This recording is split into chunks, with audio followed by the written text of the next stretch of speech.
Whoa, whoa, whoa, whoa, whoa, whoa.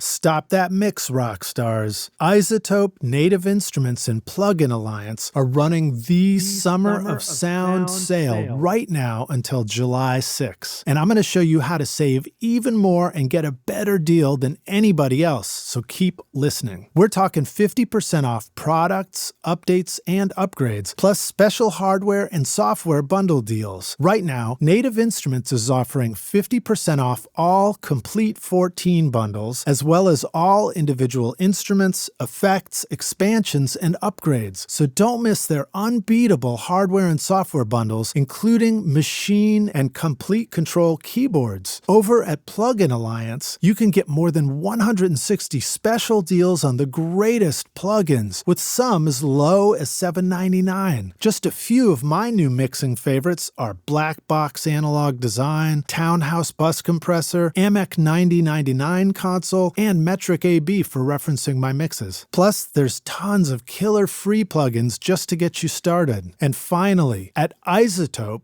you can get classic tools like RX, Ozone, and Neutron for 50% off. Plus, here's a secret for you. Use the code ROCK10 when you check out for an additional 10% off. So that gets you a lower price than anybody else. Plus, they're giving away their incredible Audio Lens plugin right now to help you dial in the perfect mix EQ curve. Just go to iZotope.com/rockstars and get ready to rock this summer.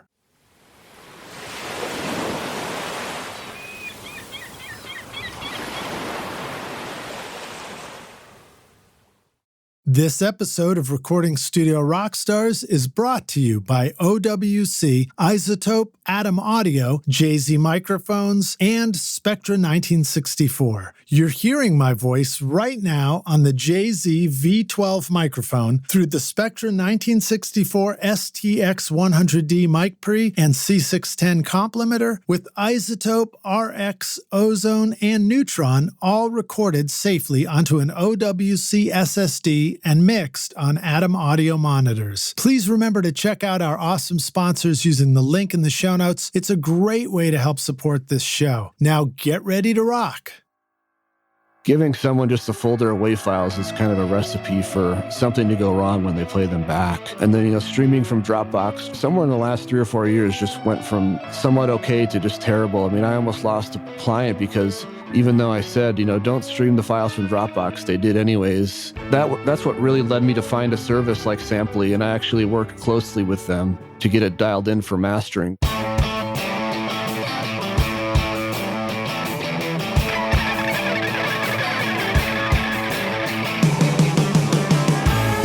Welcome to Recording Studio Rockstars. I'm Lyd Shaw, and this is the podcast created to help you become a rock star of the recording studio.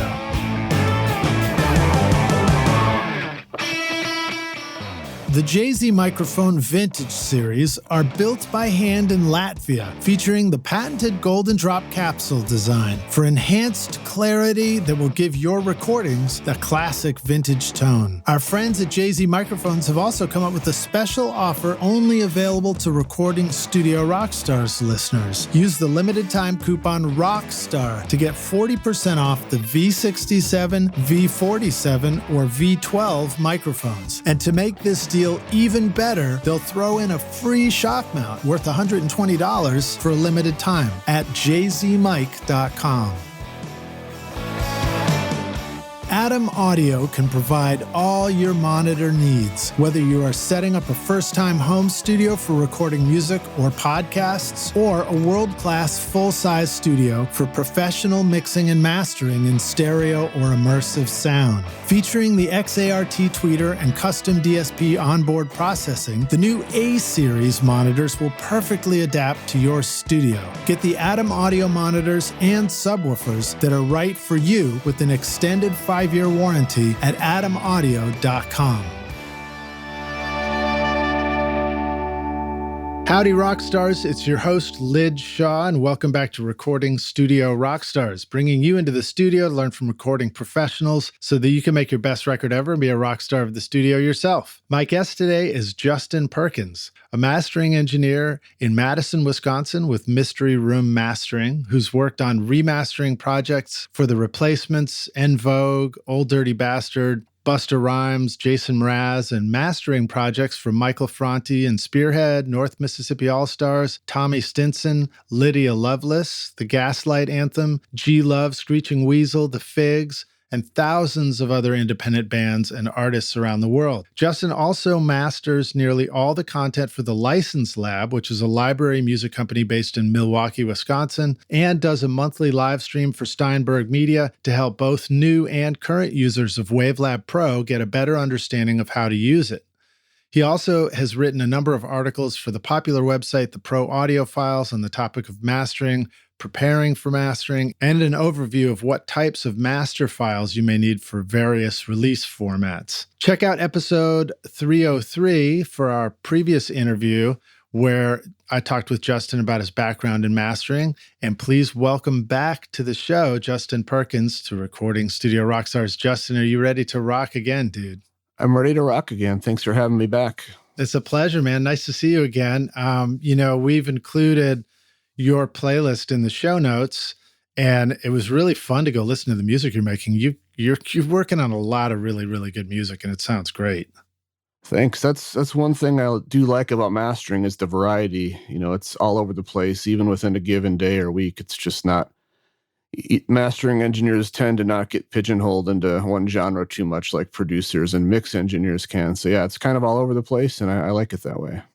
Yeah, I mean, I could even just pivot to that question. It was one of the ones I wrote down for you as we jump right in, is just, for how do you feel like mastering is different for various styles? I mean, you do rock, electronic music, pop, orchestral. Yeah, I mean, to be honest, I use a lot of the same tools regardless of the genre. It's more about understanding what's considered appropriate for the genre. An extreme example would be classical versus, hip hop or metal, where, classical, if you even use a half a dB of limiting, that's a lot for them. You really don't use much dynamics and limiting in classical versus, anything modern is just usually pretty crushed is what the client wants. So using the same tools is just kind of, like I said, understanding what they're looking for, what's considered the norm in the genre. And then of course, what they personally care for, because not every metal album is mastered the same in terms of loudness or things like that. But I like that a lot about the process, is just learning about what people like. Yeah, I don't remember which track it was, the title, but one of them was, an orchestral ensemble. And, I listen to music and, I listen in the studio on the speakers, but a lot of times I'm also just pulling it up on Spotify on my phone, and I just hear stuff out of the phone speaker. And, I have to say your discography just like leapt out of the phone and sounded great, on the phone speaker, including the orchestral stuff. And it's interesting to hear you talk about it having very little limiting, because as far as dynamic, it really seemed controlled, and like the instruments really spoke, which good. I think is pretty remarkable. If it's the project I'm thinking of, it might have been more of a progressive or contemporary classical artist that I work with. And he actually he wants to push the limits a little more compared to some of the more traditional stuff. Being so close to Madison University, University of Wisconsin, I do get a lot of orchestral projects, and those are more in the traditional realm, and things like that. But I think that one was a little more on the progressive side, because, he's not doing the traditional thing. But yeah, and that's part of, understanding A, what the genre calls for, and B, what the client wants. You got to factor all those things in. Isn't Interlochen also up in that part of Wisconsin or something? I don't know what that is. Okay, so there's a school. I just know a string player, I believe, went there. And could be. I'm not a super expert on all the classical schools, but yeah. Well, so little limiting on a classical piece, but then with the rock stuff. So you say it's you're using a lot of the same tools, and then it's just more of an instinct about how much to use those tools? Yeah, exactly. How aggressive to go. I mean, I would say almost zero limiting on a classical thing. I tend to do a little more, if anything, level or volume automation rather than leaning on compression or limiting, because automation is a lot cleaner. It takes a little longer, but to balance the dynamics, if something is too dynamic, volume automation would probably be more appropriate in like a classical or a delicate folk bluegrass kind of thing versus more modern music can handle some compression and limiting is basically part of the sound. So yeah, I would say same tools, just different amounts, different ingredients. But I don't have like a hip hop limiter or a rock limiter or a rock EQ. It's just you just kind of get really, really great tools that do the things, and it works for all genres. And I know that you both master using analog gear and in the box as well, right? Yeah, some projects are 100% digital. They don't go through any gear. Some projects, it's more of a hybrid approach. I call it like an analog sandwich, where I do some digital, I do some processing with plugins to sort of do any surgical stuff and just get everything kind of on the same page if it's an EP or an album. Then use the analog gear for some light, broad strokes, and then back to digital, for any final limiting, or for the final limiting, and maybe a couple digital EQ tweaks at the before the limiting. So it's kind of like I said, analog sandwich, where it's a hybrid approach. But more and more, I'm less afraid. I'm less afraid to stay all digital. I think it sounds really great these days for a lot of music, and in some cases, we're getting mixes that are already sort of heavily processed, whether it's with saturation or limiting, where going analog doesn't even sound. It sounds worse because it's already so cooked. You just got to stay digital and be very careful with it. So, you just got to listen to what it sounds like and decide where it needs to go. Yeah. A couple of questions, but let me start with this one. Do you think that the tools that you have arrived at to use, like if we just talk plugins for a second, since that's sort of a common, accessible format for most of our listeners as well, do you feel like the tools that you arrive at are ones that would be similar to what other mastering engineers and mixing engineers would arrive at as far as which tools to use? Or do you find that the plugins that you choose and how you work really is just an amalgam of lots of experience, and you personally have a taste for certain things? Yeah, I don't think I'm using anything too abnormal. I mean, I love the FabFilter Pro Q3. DMG makes an EQ that's a little more nerdy, a little more involved. It takes a little more time to understand it just because it has more features, but it's nothing you can't purchase for a reasonable price. The FabFilter limiter, some of the ozone modules are good. I like having the advanced version because you can use just one of the modules instead of the whole big thing, Sonics. Yeah.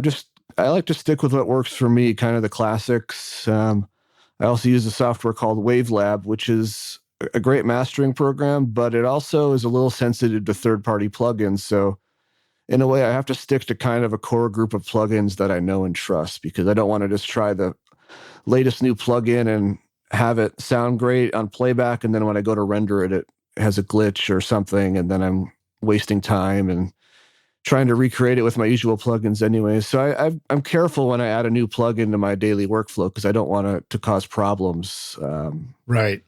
And there's times where I'm tempted to just go for a week mastering all digital with all stock plugins from WaveLab and see if anyone notices. I mean, I actually just did a mix, a Logic mix for part of a classroom teaching experience that I was doing in a college. And I thought, I'm just going to use all the Logic plugins so that they can open this session. It was really fun to use stock. Yeah, everything. I'm tempted to try that because people think of mastering software as plugins, but I mean, I use WaveLab because I don't use any of the plugins that it comes with. I use all third party. It comes with plugins, but I'm just used to the other ones, third party. But there's nothing wrong with them. I'm just kind of a creature of habit where I have things that I like. I have a couple preset chains, and they're not doing anything, but they're loaded with some of my favorite plugins in a particular order, and the plugins are at a certain starting point. I mean, they're not boosting or cutting. It's just like, I like to use it in this mode, and those kind of things, just to kind of speed up the process a little bit. So I stick to a core group. Plugin Alliance has a couple good plugins I like for mastering. It's nothing too exotic or crazy. What are some of the Plugin Alliance ones that you've been enjoying? Well, they make. Well, I really like the just a big EQ they have. The what's it called? The Modus. The V3. Yeah, digital. The V3. Yeah, I have the V2. I mean, I guess I got the V1 and then the V2 and then the V3 came out. So that gets used a lot for really subtle stuff. The V3 didn't include dynamic EQ, did it? It's not like Fab Filter. No, it might have like a de-esser at the top or something, but I think it has full dynamic EQ. But it has the stereo width. Yeah, adjustment too with the MS, which is really fun. So it's a cool thing to have on there. One of, I think, the most overlooked plugins is the Vertigo VSM3. It's a harmonic saturator type thing, and I think it's a little bit overlooked because the default setting is pretty terrible for mastering. It sounds like you just put a fuzz pedal on your bass guitar. Mm-hmm. But if you spend a little time with it, and it can do very subtle saturation, and really precise. You can just saturate the low mids or the high mids or certain bands, and it's just really nice for mastering if you go back and make it subtle. Now, the nice thing about Wavelab is that once you find a nice subtle starting point, you can define that as the default. So whenever you insert that plugin, it starts at a more reasonable spot. But anyways, the Vertigo VSM3, that inspired me to actually buy the hardware version because it's just that great. So yeah, I think those are the two main ones I use from Plugin Alliance. That's cool. So, well, that's what I was going to ask too, is does something like Wavelab actually have stock saturation plugins or anything like that as well? It does. It has a thing called Bastard Rig, which is sort of their take on Ozone, where it's a modular plugin. It's a plugin you can insert other plugins, Dynamics, EQ. It's basically their version of Ozone, and it's fine. But I've been using Wavelab for longer than it exists, and I'm just usually so busy and a creature of habit that I just haven't really had the need to try it. But again, if I was stuck on an island with just a laptop and stock Wavelab, I feel like I could get the job done. I would just have to figure that out. Would you suggest to the rock stars that Ozone is a pretty useful and fun way to begin practicing mastering, just using the modules that are in there? I mean, I guess you've got EQ, you've got compression, multiband compression, limiting. I think there's width, there's saturation. Yeah, it has all the tools. I mean, use them carefully. I mean, I used to teach a mastering class, and I would have to sort of stress the art of like whatever you're used to doing in mixing and production, you're doing like a tenth of that in mastering usually. You're not boosting 6 decibels of anything usually, unless it's a really big problem. But subtlety and minimalism is sort of key in mastering. But I think Ozone is a great tool. Jonathan Weiner has a cool mastering series, getting into mastering, and he uses Ozone. But I think the bummer is I think they just got rid of the standalone version of like Ozone 10. Oh, really? It's just plugin now. Huh. Yeah, and in his videos he's using the standalone version. But again, part of why I use Wavelab is not for the plugins. It's more about the ability to assemble an album and master a whole album and do the track markers and the song sequence, the transitions between songs, and export any and all formats you could possibly want, vinyl, the whole deal. It saves me a lot of time. I just wrote an article, I've written a few about just kind of the benefits of using a program designed for mastering versus just, a mixing program. Because you can do a decent amount of stuff in any DAW, but you reach a point, if you're mastering every day, where that's going to slow you down. Oh yeah, sure. I mean, even if you're not, I mean, as a, somebody myself who sort of dabbled in mastering and then started mastering my own band's records, and had worked with other people enough. But I mean, I felt like the home studio guy was like, oh, I'm going to learn a little bit about mastering. And then you just start doing it. I quickly learned that, I forgot what it was called. It was Wave Burner, I think was the Logic one that I started with. And then Studio One I messed with. But the whole form of mastering where you realize quickly that having two lanes where you've got like, track one and then track two is on the next lane and it alternates back and forth so that you can do those crossfades and drop in your track markers. And then the very simple concept of, okay, we're going to load a bunch of plugins on one song at a time, but then there's also some stuff plugin wise that you might have on the entire album. Yeah, Wavelab calls it really different. Yeah, Wavelab calls it clip effects. Some call it item effects. But yeah, putting the plugins right on the song versus on an audio track. I see some people mastering in a Pro Tools or Logic, and they got the big stair step, and they got 12 songs staggered, and the waveforms are super tiny because there's so many songs. And the nice thing with Wavelab is if you adjust the song spacing between two songs, the ones after it, the relationship stays the same. Yeah. There's just all these little things. And yeah, Waveburner is what I was using back in the day when it came with Logic, and Apple basically abandoned it. And then just my luck, Steinberg finally made Wavelab available on Mac, like right about the same time, because I didn't want to move to PC. I mean, I don't want to get into a big debate, but my brain and Windows do not really get along at all.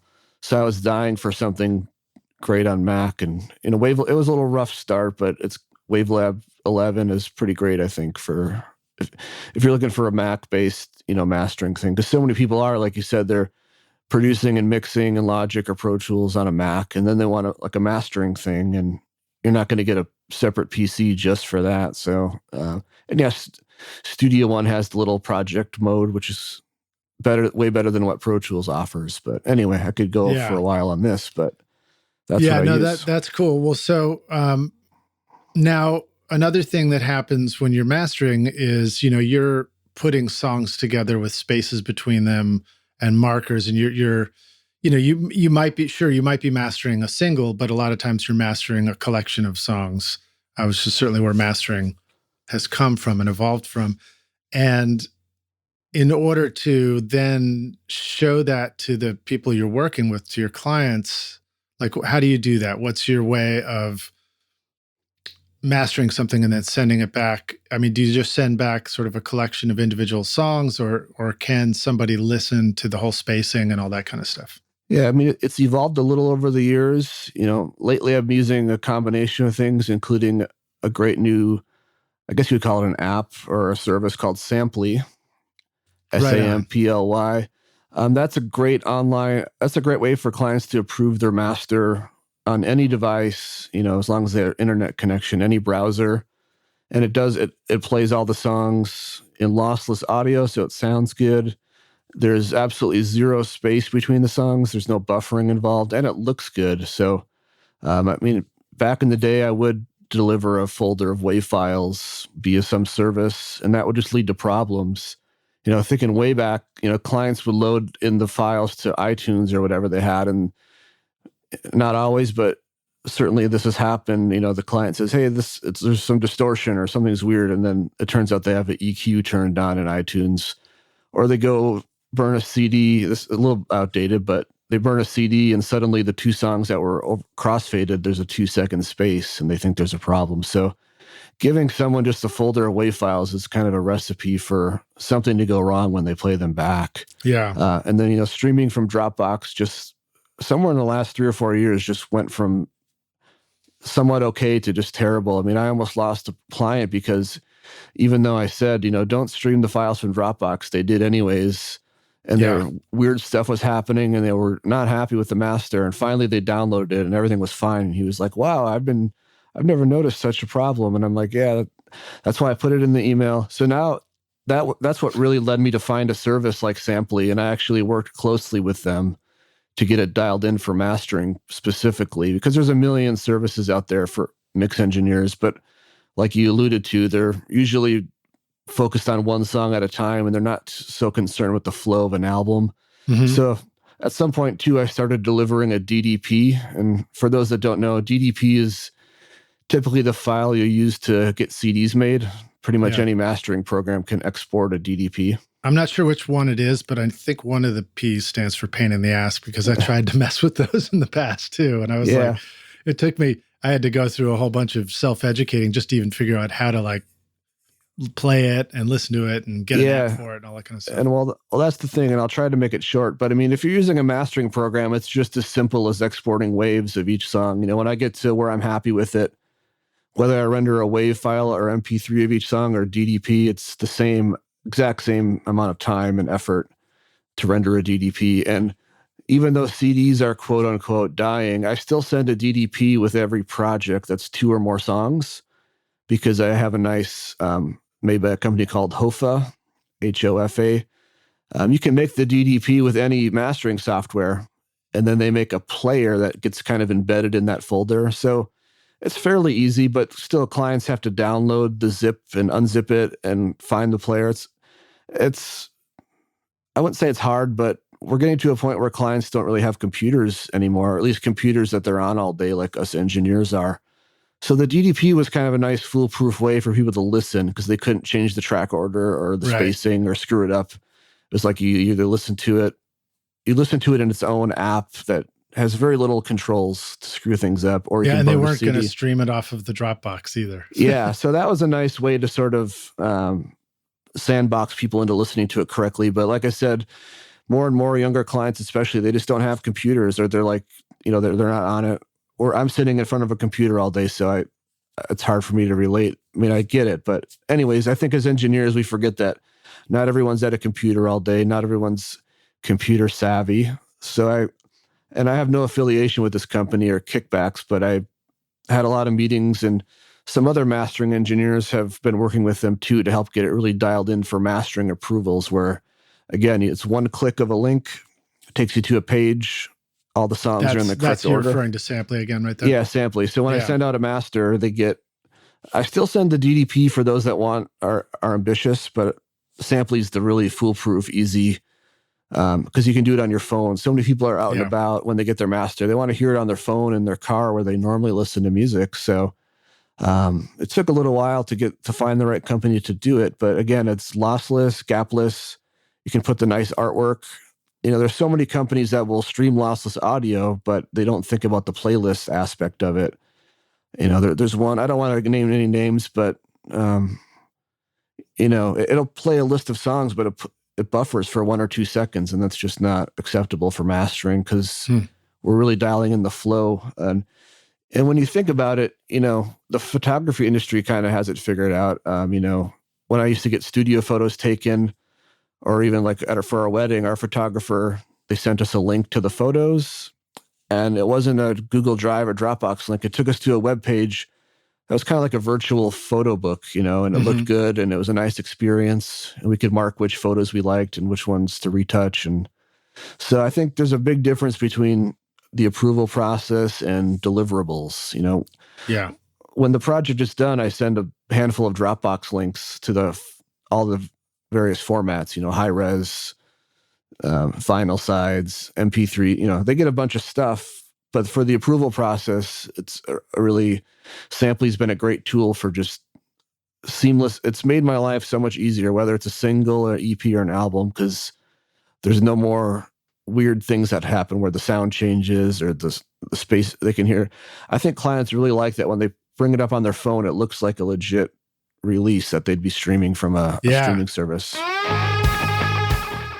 Psst. Hey, rock stars, over here. I've got a secret to tell you about how I get a consistent sound mixing over 1,000 hours of recording studio rock stars. My secret is using iZotope, RX, Ozone, and Neutron on every single episode. Right now, you're hearing RX breath control, D-click, D-clip, DS, D-plosive, voice denoise, Ozone multiband compression, Neutron EQ, and limiting, all from iZotope. Go to iZotope.com/rockstars and use the secret code ROCK10 and get 10% off any plug-in purchase from iZotope. You can tell your friends, but, be cool about it.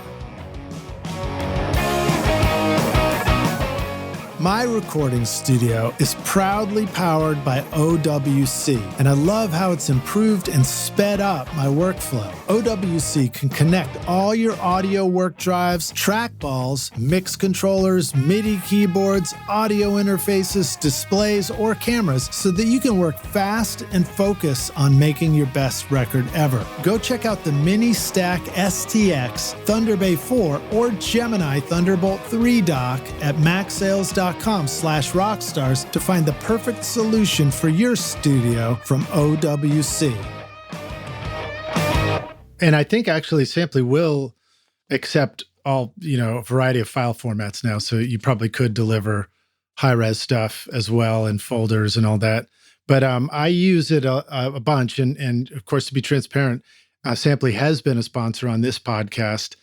So that's been great. I've really enjoyed using it on sort of the other end of the creative process, whether it's, getting together with the band to hit the studio and making it easy for everybody to upload their songs before a session. We just did that where it's like you can share a link where people can dump the tracks in, and then we take those and record them in the studio, and then use the same project to have a folder of all the mixes, the rough mixes, and it's really fun to be able to do some sort of artwork for each session. That's like on the total other end of it. But what about it's got the communication features, commenting, timestamping, all those things that, used to be in when we would use SoundCloud. And then I guess we just stopped using SoundCloud. Yeah. To be honest, I haven't gotten into the comments too much. I can see how they'd be really useful for production and mixing. For mastering, I like to just get a single email from like one person in the group or band with any changes, because for me, it can get a little messy. You don't need quite as much back and forth, right? Yeah, the changes are usually a little more minimal. And thankfully, thanks to Samply, I've gotten even more version 1 approvals because, they're hearing it like it's supposed presented. I mean, I've heard some mastering engineers, how they deliver the songs like sonically, and then when the client approves, then they go back and like put the songs in order. And that's just, I can't do that. Like, I want them, when they hear the record, I want it to be exactly how a listener is going to hear it. Like the song, all the songs have nice fade, the last note fades out correctly. Any crossfades are locked in, the pacing of the songs. I mean, I get so many projects where I send it off and it's just done. And it makes my life easier because I don't have to go back and do one more step. And, and then one thing that it does do is if you are using a mastering program that can put metadata in the waves, it will display that metadata instead of, so many people, you send them a file and it says, the song, final wave version 2. It has all these ugly characters that it's not what people are going to see on Spotify. So it just looks way more presentable. I mean, I always equate it to like the difference of like if you hand a band, this is again dating myself, but a CDR with Sharpie scribbled onto it versus when you'd go to a lot of mastering studios, you'd get like when they would give you a CD to take home, it would have a nice printed jacket and the titles and the times and just more presentable. And I think it just gives the project a little bit of more legitimacy. I mean, as shallow as that kind of sounds, I mean, if it's presented nice right off the bat, it just ups the value immediately. Yeah, it really does. I mean, if, when I wanted to go sell up my car on Craigslist or whatever it was years ago, I went and I learned, you go take really good photos of it and you clean it up nicely. It's the same car, but you just, you present it well and people have a better experience with it. And, in your case, whether it's mastering or mixing, or honestly, even the creative beginning of the project process, the more fun it is and the more it makes you feel good about the project, the better experience you have with it. So it really does make sense that by delivering it where it looks nice, it at least avoids the distraction of something looking crappy and making you think about that. You know what I mean?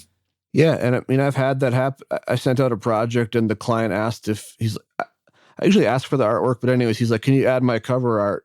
So when I'm listening to it, I get the visual too, because the cover art was done. So I added his cover artwork and that really helped him. And I've had a few cases where people see their cover art and then they realize their font is too small or something. Because I think a lot of times when they're designing the artwork, they're on a huge screen and they're right in front of it.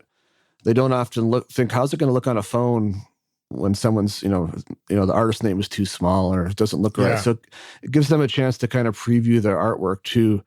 And yeah, Samply was, I think, originally designed for more of the earlier stages. But like I said, I made this PDF a couple years ago and put it on Facebook. And I said, I'm not trying to start a business or make any money. I just really want a company that can make this player. It shouldn't be super hard, So I even, I made them test tone. I made a continuous test tone that was broken up into tracks to kind of simulate like a live album or a gapless album. And I had put metadata in there. I said, if you guys can get this thing to play back without a hiccup when it changes tracks, Clever.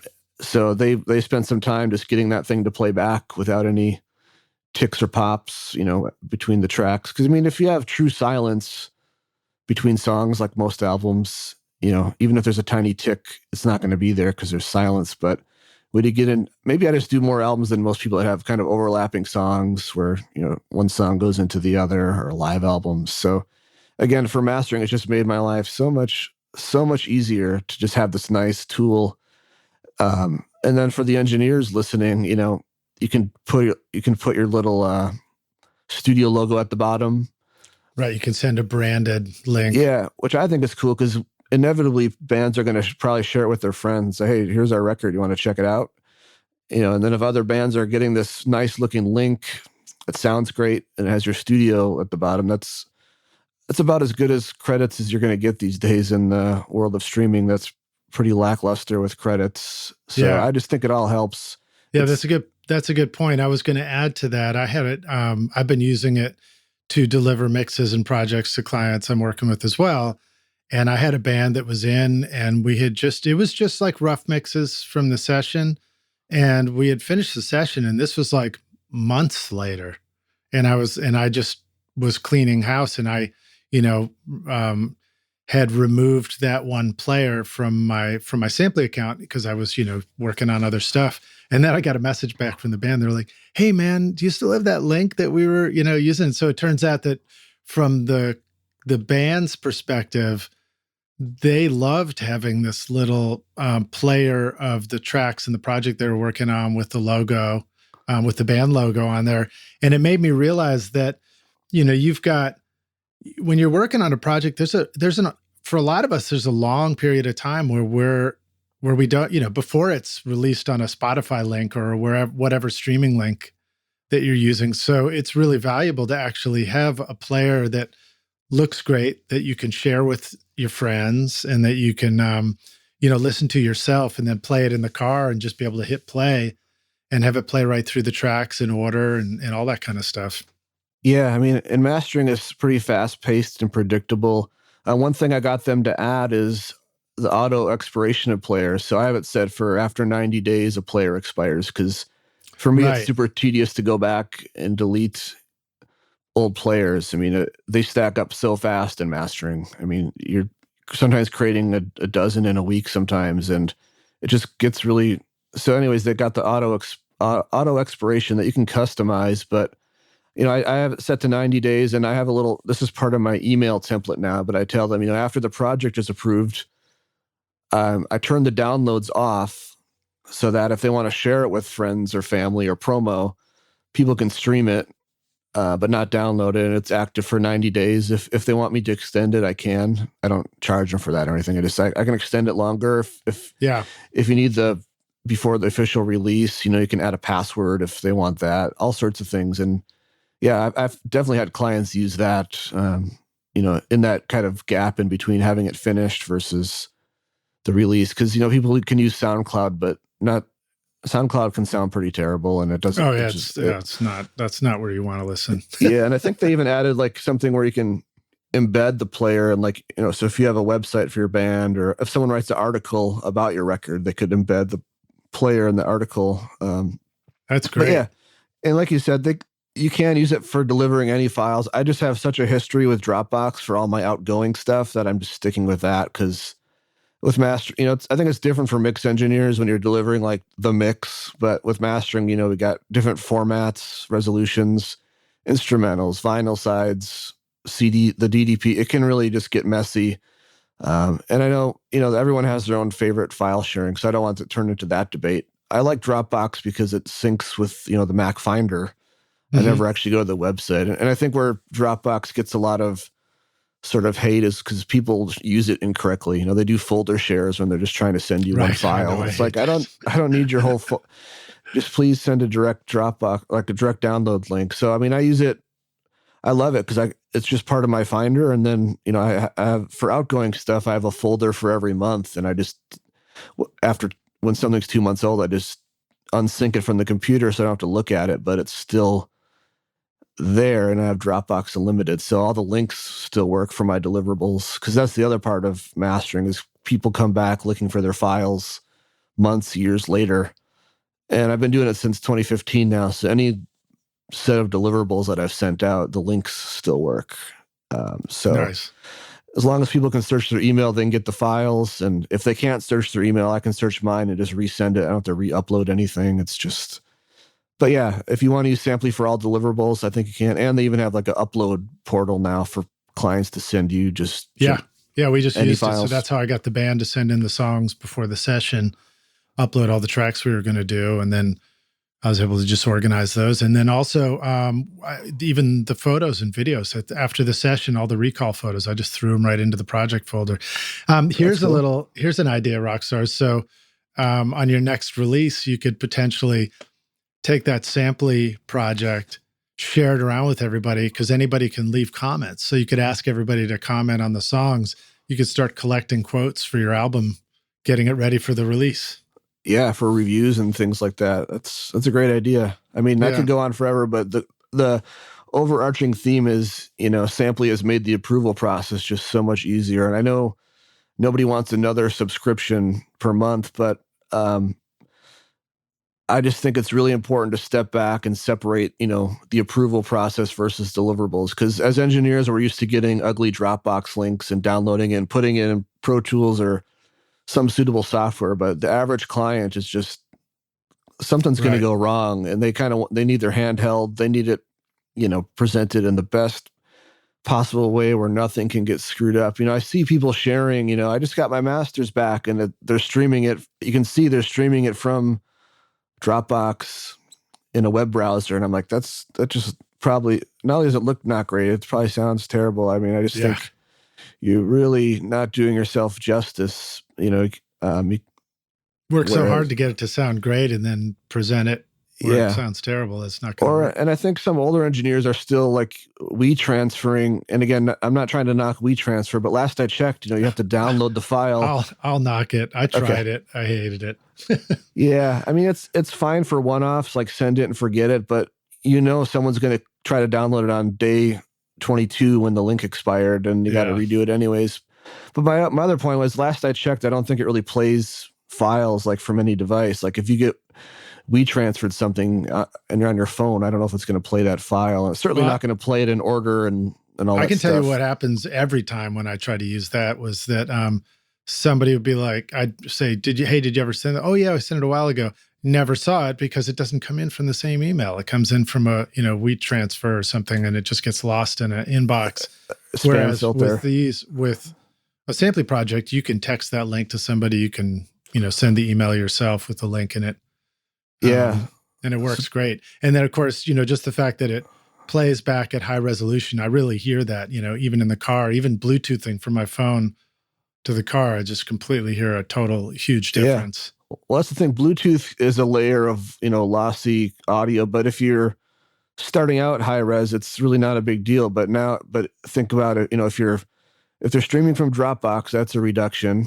Then in the Bluetooth is another reduction. You're just really going downhill fast. And like, I actually just had a client. I don't get to talk to clients too often before mastering projects, but we were talking, and he was like, we started talking about song transitions, and he's like, and it might be this or that because I've been listening through Dropbox when I'm driving in Chicago traffic and, trying to skip to the next song, and it doesn't play from song to song in Dropbox. And, the nice thing with Samply is, I also don't get to listen to stuff I work on too much outside the studio. But if I am at the gym or driving and I want to hear something I mastered recently, it's like it just plays. Even if your phone display goes to sleep, and you're driving or exercising, you don't have to keep fiddling with it. It just plays through.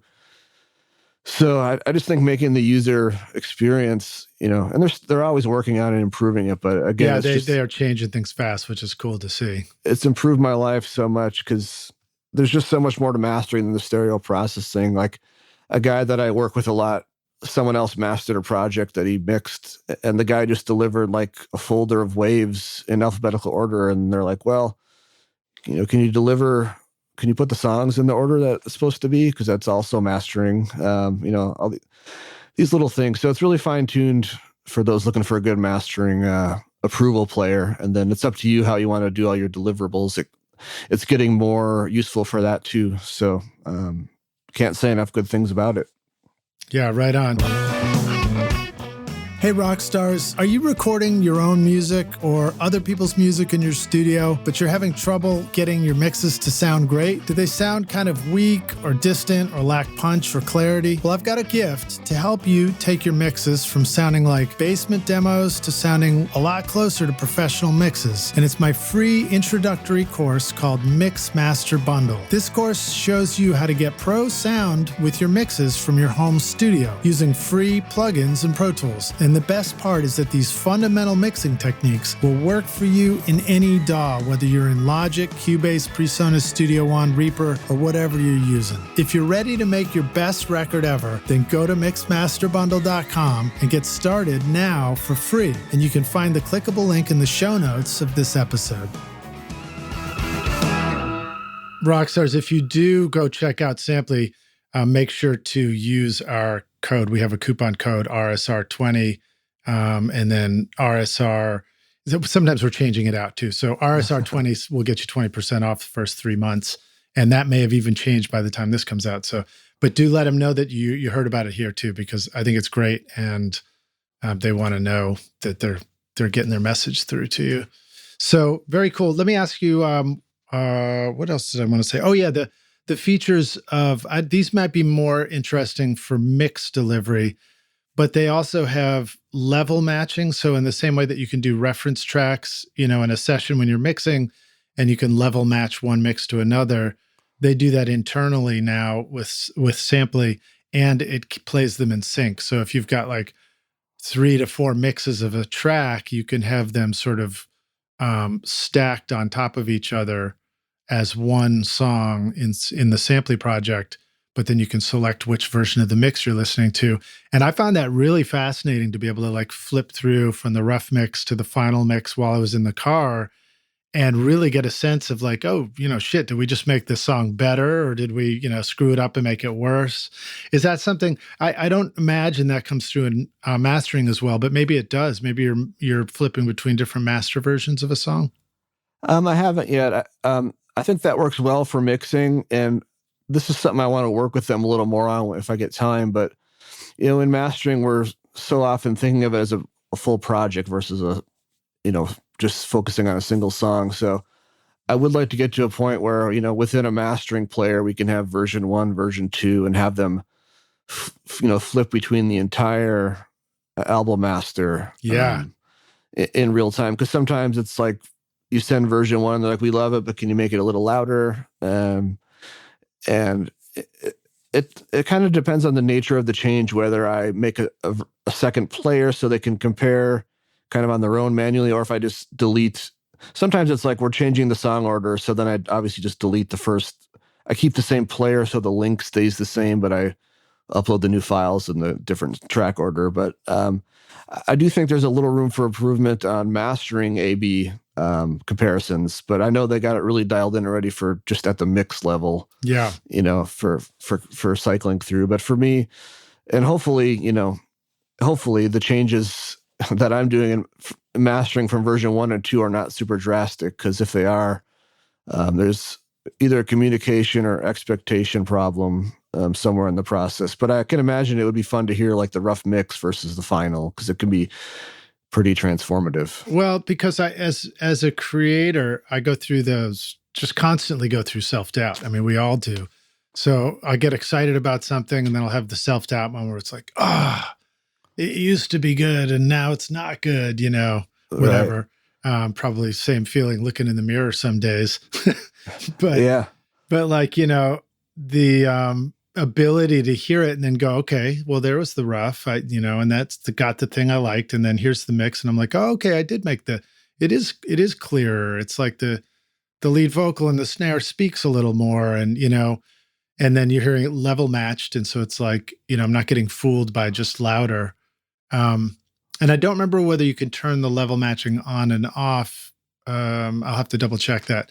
But just being able to hear those comparisons, I thought that was really helpful. Because, a lot of the times as creators, we just want to have a sense of confidence. We just want to be confident. We're all looking for the finish line, Yeah, definitely. And having, the sampling player helps me be more confident that my clients are hearing it correctly. Even back to the iTunes days, I had a client, I didn't master the project because at the time I was still pretty new to mastering, and he was hiring like pretty high level people. But he came to me because he's like, when I listen in the DDP player, it sounds okay, but when I listen in iTunes, it just sounds a little better. And he's like, can you help me figure out what's going on? So he brought his computer to my studio, and I looked around on his computer, and sure enough, in iTunes, he had the little sound enhancer button turned on. So to my surprise, he actually preferred the iTunes sound enhancer. Sometimes that can sound weird, but he loved what that was adding, or at least he noticed that it was different from the DDP and wanted to figure out why. So again, the sampling player just removes the potential for little problems like that, because most media players have their own settings. And so the sound enhancer is like a smiley face EQ setting or something like that. Yeah, I think it's a bit of image. I think it does imaging more than EQ. But my point is, there was a record that a friend of mine, Matt Mahaffey, did way back. The first album that they did for Sponge Bath Records, and the head of the label, Rick Williams, he had a jam box in the office, and he would play the mixes. This was before mastering it. He was playing the mixes on the jam box. And remember when the jam boxes just had the rock button, and that was the EQ curve, and everything sounded excited? I guess they probably still do. They probably got like 10 different EQ curves. But the mixes sounded great to him in the control room, and then they sent it up to Bob Ludwig to master up at Gateway. And the first mastering came back, and it wasn't as exciting as they hoped for. And he was trying to explain it, and he ended up boxing the jam box. He just put it in a box, packed it up, and shifted off to Bob and said, I like it with this button on. So wow, those guys, Bob and his crew, they took it and they analyzed it, and they came up with an analysis of what the jam box was doing. And then they modeled the next mastering pass, I don't know if I wouldn't say copy it, but they modeled it to reflect what was going on there. And that became the sound of the record, and it sounded great, and that record did great too.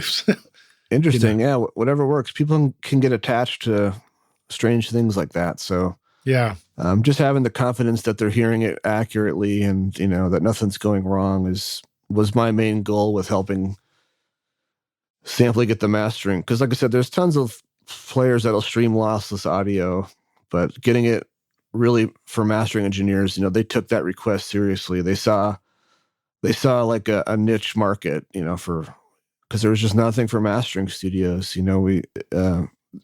Again, there was some that would do 1, 2 out of the 3 things, but not all 3 things that I need. And it's like, so it's been great having it. Any other features we didn't mention? I guess with the comment stuff that shows up in your email, so you get email alerts of that.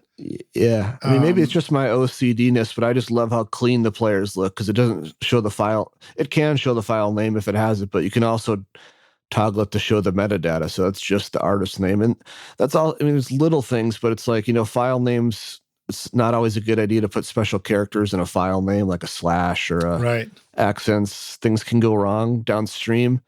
So you can keep your file names like simple and clean, but then if a song title has an accent or a question mark or something weird, you can put that in the metadata and it'll still show up. Because I would have. Oh, cool. I think Wavelab by design doesn't put a question mark, at least at the end of a file name, because Windows hates that. Mac can do it. But anyways, I would, before I had Samply, the file name would be whatever without the question mark at the end. And then the client would have to say, well, that song ends in a question mark, and then have to say, yeah, I know, the file name doesn't have the question mark, but it's got the question mark, so it's just cleared up so many back and forths. It's just ridiculous. Yeah. And then I guess one last thing that's cool about the players is if you send the link to anybody, nobody has to log in or download an app or anything to play it. Yeah, so anybody can play it easily. Yeah, I call it device and OS agnostic. It doesn't care. I mean, it works. There's fringe cases where a certain browser doesn't like a certain thing, but I mean, it works really well in Safari and Google Chrome and all the major browsers, depending, whatever device you're on. Yeah, and then on my iPhone now, in order to make it look like an app on my home screen, you just put that link in Safari, and then you just say make a home screen button or whatever, and now it just shows up. So I just click that, and it just opens up like it's a virtual app, I guess. So I don't even think about it. They're pretty good with all the little features and stuff like that. I mean, trying to think of anything else. I had a thought and it escaped me. But well, if you want to leave a comment, then that's when you put your name and your email in, so that basically they know, so it says who's the comment's from.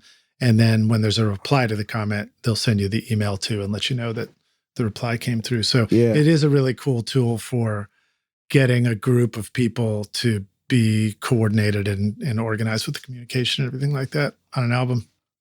Yeah. And Rockstars, just a reminder, if you go check it out and you do get signed up, let them know you heard about it here on Recording Studio Rockstars, because that's a great way to help out the show. So appreciate it. And one thing that's come up a lot is the paywall topic, and I kind of get that, but I don't really have a need for a paywall. I tend to just maybe explain what you mean by a paywall. So we got. There's a couple services out there where people can stream the audio, but they can't download it until they pay you, or at least a deposit or whatever you define. Right, you the mastering engineer or you the mixing engineer. Yeah, so they can't just take your stuff and leave. I don't know. I think this is more internet hype than really happens. I don't really see people getting ripped off. I mean, people can be slow sometimes to pay, but maybe I'm just lucky. But my client, I just have a great client base that I trust, and they trust me. They're excited.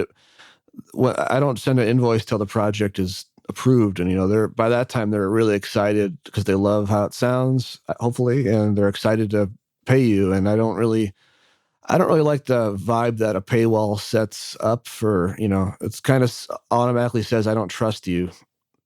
I can see what you're saying. Yeah. I have found a pay button to be useful in the past, not because it says, I don't trust you to download it, but because it gives somebody that ease of reminder of here's how you pay for the session. Yeah. So that would be my flip side to that is there's no perfect answer, but I don't think, for me, that's not an important feature that I even care about. I mean, it could be nice for a couple situations here and there, but I just think, it's just not something that's too high on my list of concerns. I mean, so what's your preferred way to make payment easy for a client? Well, I'm going to contradict myself a little bit. I have a single song mastering page, and that does take payment up front just because it's a relatively small amount, and it's more of like an express checkout thing. Right, one song, I can do it in 1 to 3 days. It's not so much that I don't trust my clients. It's more just to get that out of the way, just streamline. But for EPs and albums, I don't send an invoice until the project is approved. They do get an estimate when they submit the project on the website. It lists out how many songs they're going to do, what formats they need. Yeah, I saw you have this elegant calculator on your website, which is very cool. A little bit overkill. I mean, I can see criticism of it. It's not the kind of form where someone fills out to say, hey, I'm mildly interested in working with you. It's like for people that are ready to go. They know the song order. They know what they need. It's really like for go time.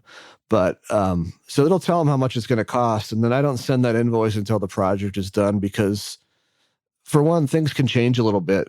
Sometimes they may add a song, or I don't charge for revisions, but I do have a small cost for if they have to send a new mix. Because even if the change is small, I have to reprocess sometimes with analog gear. And I always do a very detailed RX listen. I love Isotope RX. And, in mastering, like these clicks and pops just jump out of the woodwork like crazy.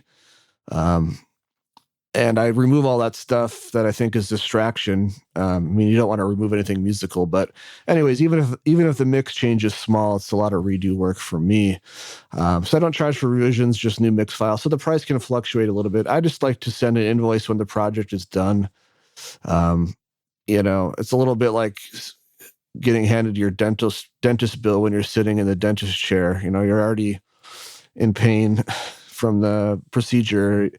They usually send you a bill later, or at least you pay on your way out the door. But anyways, that's just my preference. I've had really good luck with clients, even, especially independent. I work with a lot of independent bands and artists, and they seem to have no problem with that. There's been a time or two where I have to send the invoice twice and just say, hey, and occasionally they do end up in spam. A spam filter might catch my invoice. Those things happen, but I just don't think a paywall is a huge priority for me. But that's the other thing, is mastering is so fast paced. Obviously, if you're producing a record for a couple months, you probably would need a deposit, or payment becomes more crucial because it's bigger amounts, less projects. Whereas mastering, it's way more projects, and I guess probably smaller amounts than people are getting for production. Yeah, or you might mixing. be in production. You might do multiple recording sessions, and you're sending home listening roughs along the way with the process, or even mixes, but you're not done with the project yet for final payment. So that could be a different experience for somebody in a different situation. Yeah, and with mastering, I'm getting so many projects that I don't even want to deal with deposits, because that's just one more thing I have to do, think about. So for me, it's work to just send it later. I know that's taboo for some people, and they ask for payment up front.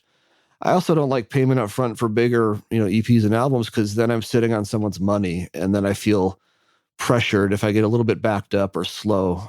I don't want to be. I sleep better at night knowing that I'm not sitting on someone's cash, when it might take me a few extra days or an extra week to get it than from what I promised. So, because that's when people can get irritated. Like, I paid all this money and it's still not done. So I just find that works better for me. I tend to get a lot of repeat clients, or at least referrals, so people that know the people. So I'm not worried about anyone not paying, and if they do decide to not pay, I don't think it'd be hard to track them down or call them out on social media, make it uncomfortable for them to know that they're trying to do something that isn't the right thing. So anyways, that I didn't want to go on that long of a tangent, but I think paywall is something they're looking into, but it's just a feature that some people would like and some people don't like. It's really optional. For me, the sampling player is all about getting things approved and then making the deliverables after that. Awesome.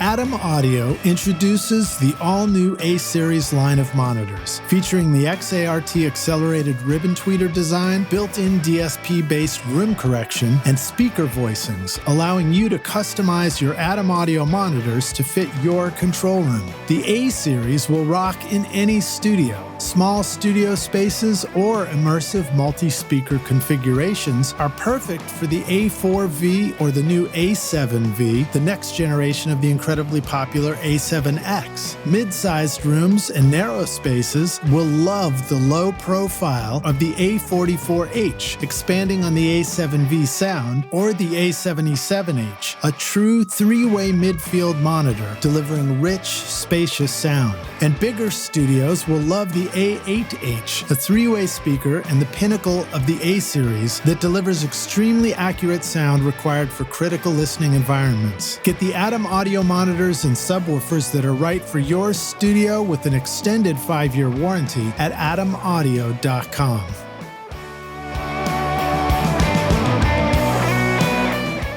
Every studio needs a good vintage mic for that classic warm sound. Whether you're looking for those airy highs, sweet mid-range, or silky low end, a good vintage mic can put the magic in your mixes. So it's no wonder vintage mics have been loved and praised by thousands of engineers for decades. The JZ Microphone Vintage Series are built by hand in Latvia using only the best electronic components and feature the patented Golden Drop capsule design for great detail and richness of tone that will bring that classic vintage vibe to your studio and be a real workhorse for your sessions. This time, our friends at JZ Microphones have come up with a special offer just for you, rock stars. Use the coupon ROCKSTAR to get 40% off the Vintage Series mics V67, V47, or V12, the mic you're hearing right now. Plus, they'll throw in a free shock mount worth $120 for a limited time at jzmic.com. Hey,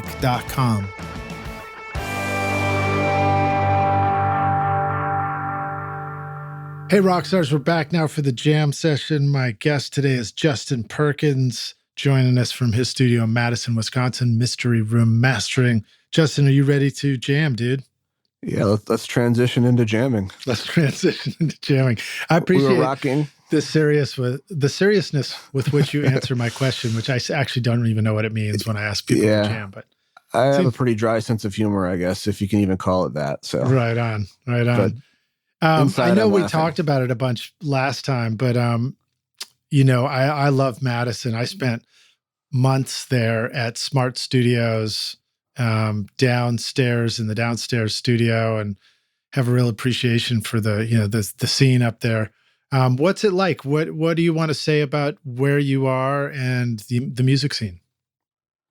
Well, I was in Milwaukee for over 10 years, so I was pretty, embedded in that. And, I would still work with Madison bands, and, I work with people all over the world, to be honest. But now that the pandemic is, easing up, shows are happening, it's been cool to get out to some Madison shows. I mean, I lived here in the 2000s for a couple of years to work at Smart Studios. Some places that I used to go to are still there. And then there's some new places, bigger venues. So it's been cool to get out and see some shows, whether it's bands I've worked with or want to work with, or just, for fun. We saw Wilco a couple months ago at the nice newer theater. So yeah, there's plenty of music here. It's interesting. I mean, bands tend to not tour through and go to Madison and Milwaukee. It's usually one or the other. Mm-hmm. And it's interesting to see who ends up choosing Madison. Madison's more of a college town, smaller, but, for most of the year, there's tons of kids here. Yeah. There's also some just older, aging hippies too. There's an eclectic side of town with people that just never left. But are you still playing some music yourself? Nope. It's been a little while. I think even well before the first time I was in your podcast, I was kind of in retirement or whatever. I mean, I played bass growing up and all that stuff, and was playing with Tommy Stinson of The Replacements, which is kind of a weird deal because he's a really good bass player, but when he does his solo stuff, he wants to play guitar and sing, so he needs a bass player. Yeah. But I just couldn't, it started out as long weekends here and there, which was cool to get out of the studio. That transitioned into like 1-2 week tours and 2 and 3 week tours and then back-to-back tours. And I'm like, I just can't keep up with this and keep my studio going. It's just not going to work. Yeah. So I had to kind of bail out of that, but I don't really play anymore myself, but I like to go see bands. I mean, I tried to, I'm turning 42 in a month. So, I mean, I'm very aware that I need to do what I can to stay connected with younger bands. There's a lot of great younger bands in this area. And I'm aware that I should, not just from a purely business standpoint, I enjoy their music too, but, just be aware of people that are still making music and need stuff mastered because, people my age and older are kind of aging out of the music scene. Tell me about it. I'm 55 going on 56. So I feel that gap in what's going on in the 20-something world all the time. But it's fascinating to reconnect with it, and it's fun to go hear music. And I also find it's really fun to go hear stuff and as somebody with experience think, oh, well, I know that groove, that approach to a song, whatever, that reminds me of the Stones or that reminds me of whatever, but also see that, the younger bands are sort of discovering it for the first time. And sometimes I'll hear a band play and I'll be like, wow, that sounds just like, so-and-so.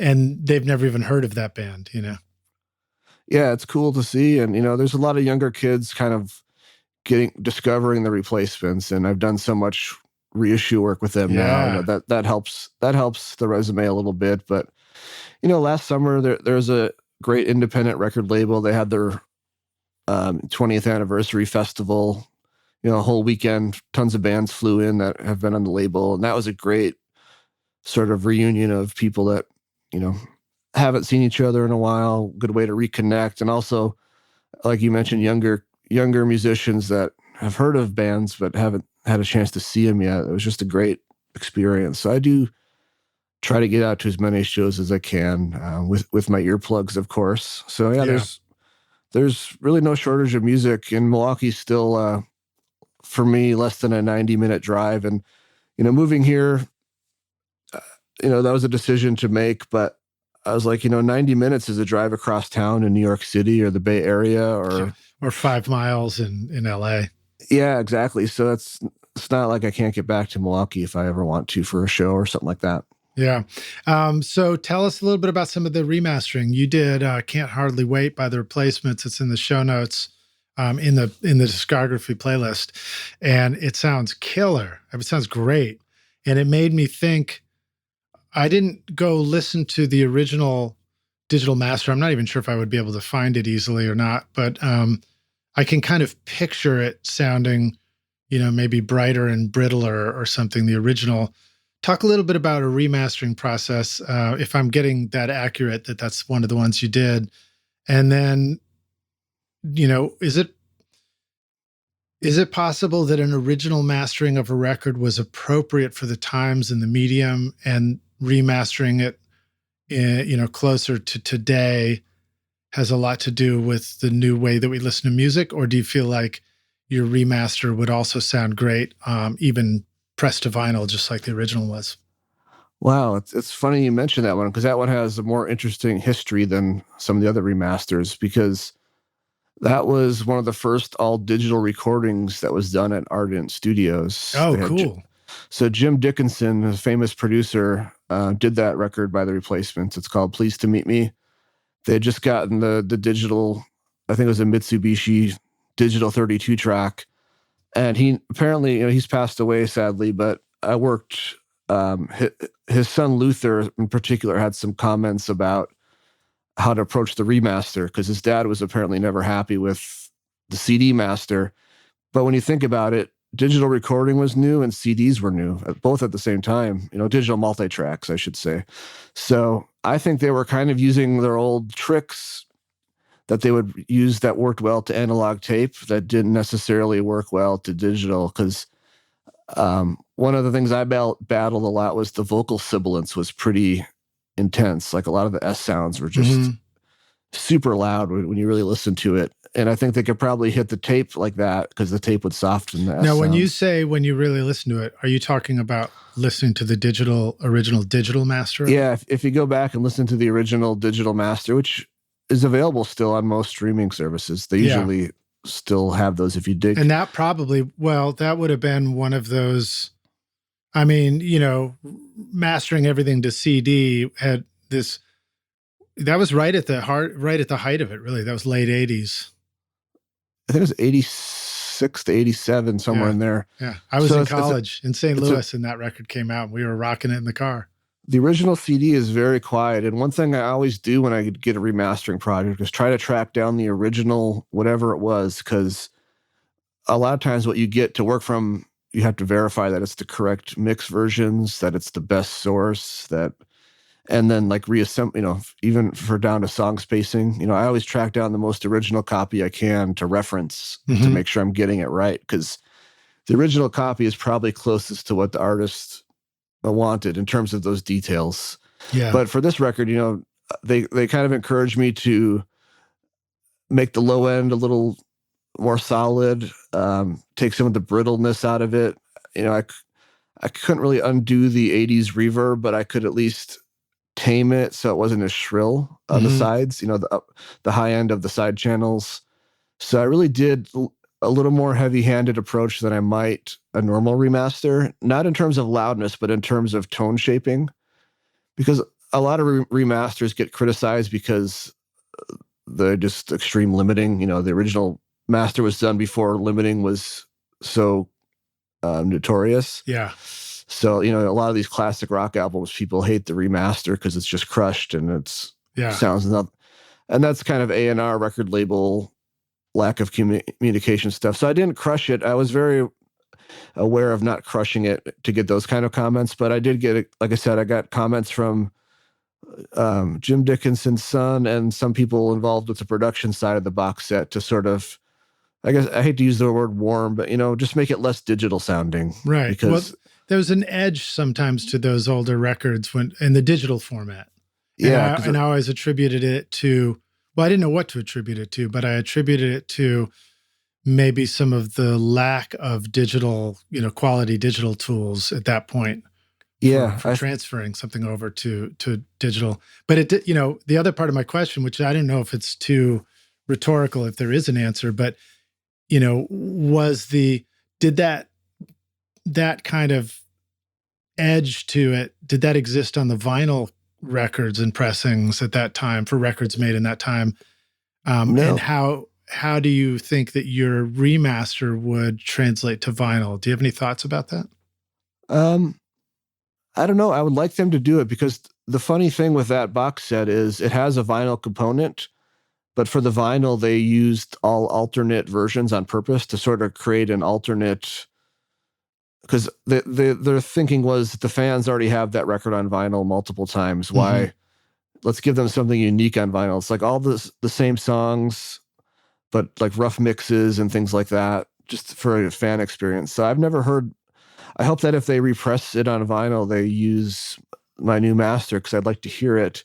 But I think the biggest concerns were like in the CD and digital realm. It just was a little too brittle because, like I said, I think they were not aware of, how much the tape was softening and giving their recording techniques character that the digital was just not forgiving. It was just kind of harsh and brittle and didn't saturate. Ironically, I used the hardware Vertigo VSM that I talked about, the plugin. Yeah. And the guy that made it is from Germany. I forget his name is Andy. He runs Vertigo Sound. He invented it because he was kind of a engineer in the 90s and he was tired of like stuff sounding too clean but not good, like just some of the dirty stuff up because things were getting really clean and digital but not having a lot of character. So he invented this saturation box to sort of dirty things up a little bit.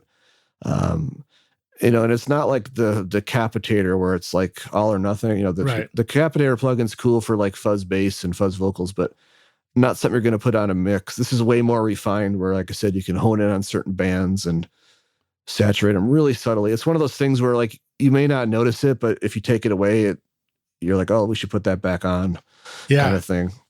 So that was a fun project to remaster just because I got more notes and expectations than usual, whereas some remastering projects are like, do as little as possible because it was already really great. We just need to freshen it up kind of thing. It's really all over the map, but that one was a little more heavy-handed just due to the nature. I think it's just the timing of it being all digital and their dad not being happy with the CD master. He apparently liked the vinyl okay, and I've seen comments of fans that are really happy with the first vinyl pressing. It's cut at Sterling. So, that would have been the first thing I heard would have been vinyl. And then, of course, the first thing we would have done is transfer it to a cassette and jam that in the car all day long, Yeah, so it's getting pretty colored. But yeah, or we would have bought the cassette either way. Yeah. So it needed a little, it needed some, and it was remastered in 2008, but these reissues are getting a whole lot more attention to detail and more expanded box sets. The people behind it are just really, really passionate about these reissues. So we're just starting the next, I can't say what it is, but we're just starting the next replacement set. Cool. As we speak for release, hopefully fall of 2023. It's a good world you live in, Justin. It's a good world you live in. Yeah, it's fun to see. I think this is going to be my favorite one, but we'll see. I don't want to say too much more. So for me, when I was in college in the late 80s in St. Louis at Washington University, you know, the replacements essentially represented, you know, just the raw rock and roll that we loved. That was the representation of rock and roll for us at that time. And, you know, we loved a whole bunch of other indie bands. We'd go around listening to the Meat Puppets and all kinds of stuff. But the replacements, that was the rock for us. Yeah, I mean, and I was born in 81, so I missed their original run, but got into them pretty early because of Paul's first solo album, their singer's first solo record, and worked my way back. And then, you know, these are the things you can't plan, but through various sets of circumstances, ended up, you know, working with them. So yeah. It's just one of those things you can't plan it out. You can't go knock on their door and say, "Can I work on your stuff?" And I wasn't even trying to work on their stuff. But you played with Tommy first, I guess, right? Yeah, their first reissue, their kind of first big reissue was like 2016. They found a live show that was super well recorded, but never came out until they dug it up. When Bob Mayer was writing the book, he inherently found a bunch of tapes and things, and all this stuff came out, resurfaced, and they put out this great live record, but it did get some mastering comments that made them search for a different mastering option. And that's when Bob reached out to me to do it, because I had done some work for Tommy's solo stuff and everyone was happy with that. So again, it's just stuff you can't, it's just all serendipity and circumstance to get into that. That stuff. Let me see here. I want to talk about a topic that you started bringing up where you were like talking about comparing things subtle, like something's in there and then you take it out. But before we do that, I want to make sure you get a chance to shout out about any projects you're excited about now. I know there was one you had mentioned that would be coming out soon. Of course, this episode will be out later, so the project will be out. Lydia Loveless, you were saying that was one that you were excited about as well. Yeah, she's got a new record. Just finished that up, and it's going to be on a record label that's sort of had a great history and had some scandal type situations. And now it has a new owner that's going to try to, you know, release the whole back catalog again. And then I think her album is going to be the first new release. So, you know, Lydia's been doing it for a while, but I think it's a pretty special record because it's really more of a rock kind of power pop album with a lot of tons of harmonies, which is right. You know, my alley is like lots of harmonies and just doubled electric guitars that are panned wide and awesome. You know, little ear. So that's kind of right up my alley for sure. It has still has some country and Americana elements too, but I think it's just going to be a really cool record that at least should be announced by the time this airs. And maybe that's why your discography sounds so good to me, because that's my comfort zone as well. And maybe you instinctively master other albums to have the, you know, all the subtle energies that we love about just a good power pop guitar band.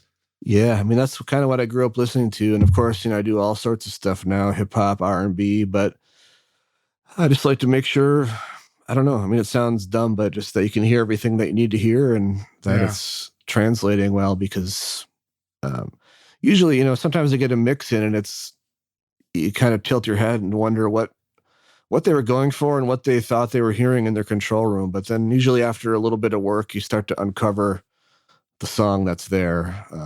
That's cool. I mean, obviously that's a rare case. A lot of stuff comes in sounding great and you do very little, but in those times when you get something in, it makes your head tilt. Usually if you roll up your sleeves and start to find the song and remove things that don't need to be there, like, you know, a lot of times it's too much low end or, you know, low mids. Like things are being masked. Yeah. Once you start clearing some of that up, it's like, okay, now I can hear the song and everything that's going on. So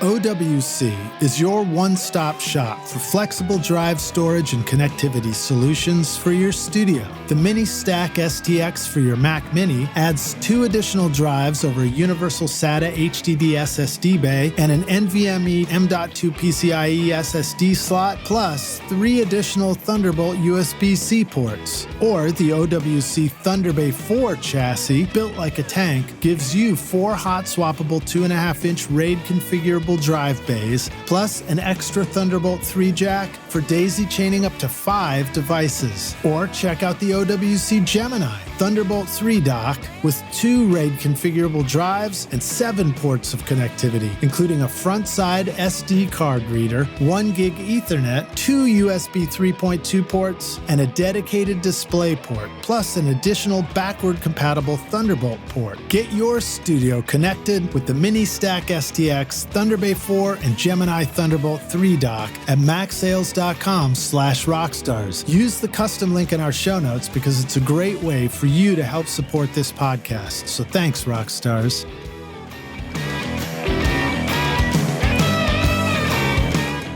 Attention, all rock stars! iZotope has got you covered. With RX, Ozone, Neoverb, Nectar, and Vocal Synth, you'll have a collection of powerful apps and plugins that will help you get a professional sound in no time. Whether you're looking to clean up your vocal recordings with RX, master your tracks with Ozone, or add depth and ambience to your mixes with Neoverb, iZotope is your magic wand for awesomeness. Plus, with Nectar and Vocal Synth, you can easily add creative effects and unique textures to your vocals and instruments, from subtle mix enhancements to extreme sound design. iZotope takes your music and podcasts to the next level. Go to iZotope.com/rockstars and use the code ROCK10 to get 10% off any plugin purchase.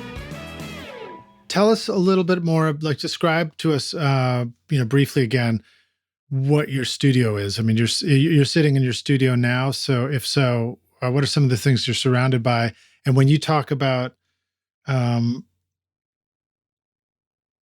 forgot how you just said it, but sort of uncovering the song and hearing it, what about the speakers? Do you find that listening on sort of small, mid-range speakers is part of your helpful process as well?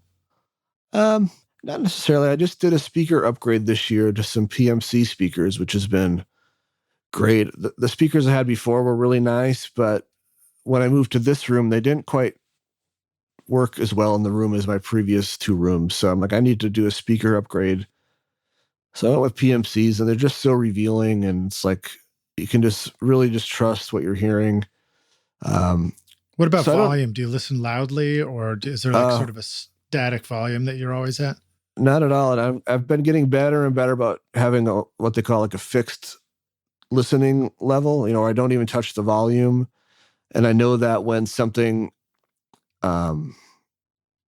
feels a certain way in the room, that, how loud it is going to be like an LUFS value, in the digital realm.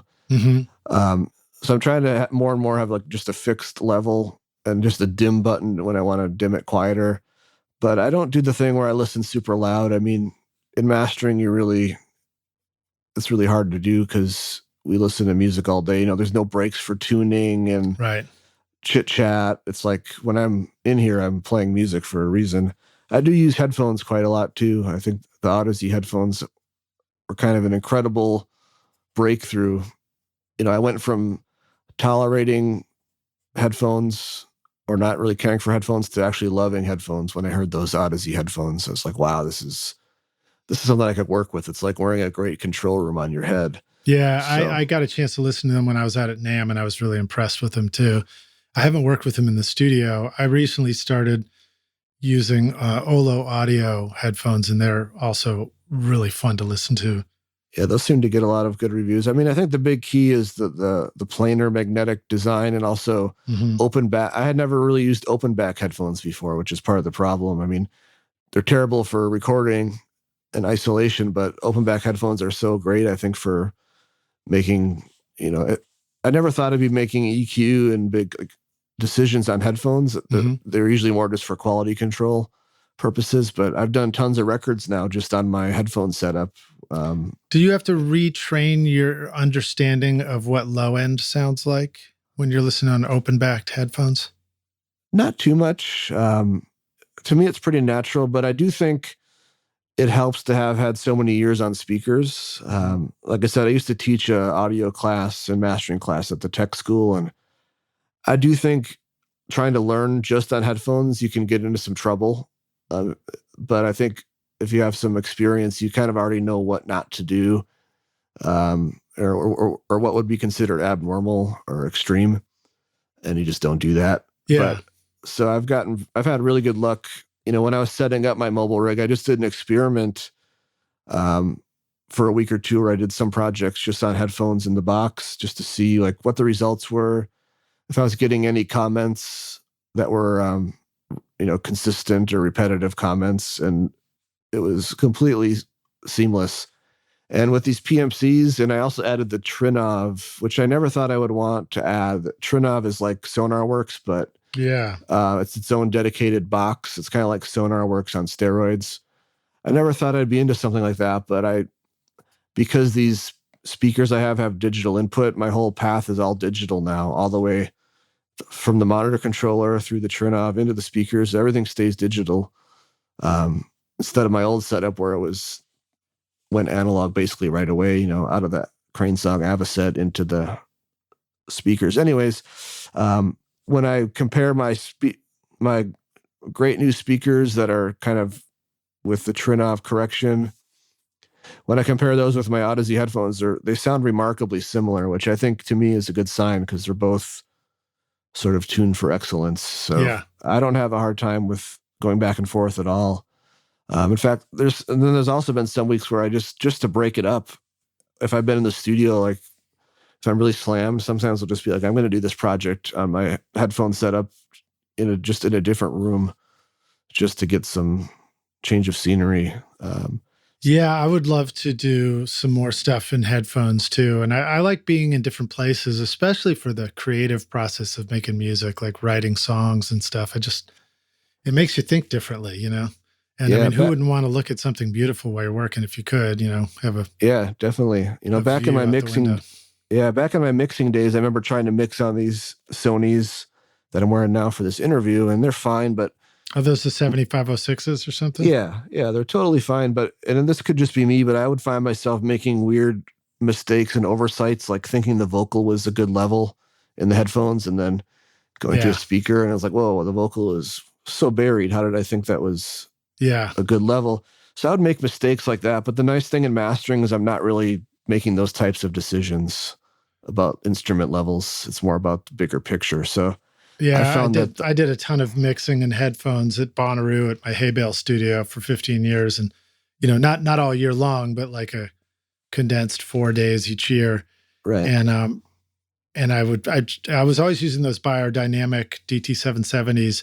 And I just found myself doing things like grabbing the headphone to feel the bass and, feel if it was pumping. I don't know if I would do that in a pair of Odysseys or not, or, no, definitely don't need to. They're just so, I mean, if you're used to the $100 and $200 headphones, the LCD-Xs are probably going to blow your mind. And then after a little while, the excitement of those wears off. And when you get into the next level, it's just, I mean, like I said, if my studio burned down, I don't know that I would fully rebuild it, and because of how great the headphones are. And yeah, I have a little mobile setup that's ready to go anytime.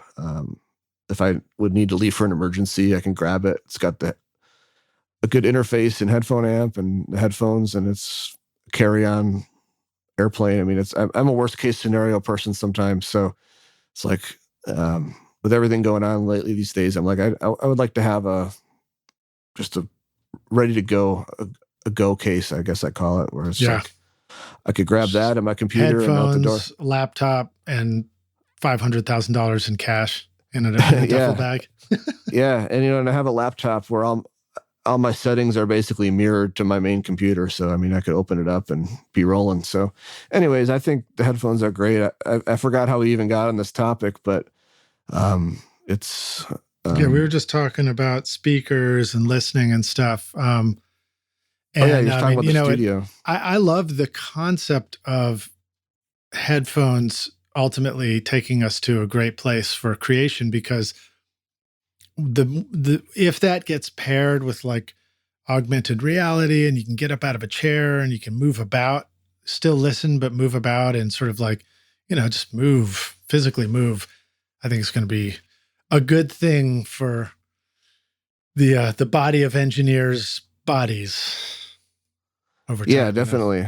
Definitely. So I'm not afraid of the headphone thing. I embrace it. I think it's great, but I think you're talking about what's in the studio, but otherwise it's just, I have a desk full of typical mastering analog gear, which again, it's nice to have. I don't consider it totally essential anymore. It's for some projects, it's more essential than others, but certainly nice tools, just, different tools to have on your palette, really. As far as you mentioned some of the tools you're using, FabFilter, DMG, Ozone, Plugin Alliance, Vertigo, VSM 3. Are there any other sort of go-to compressor or limiter plugins that are worth giving a shout out to for us to maybe go check out ourselves?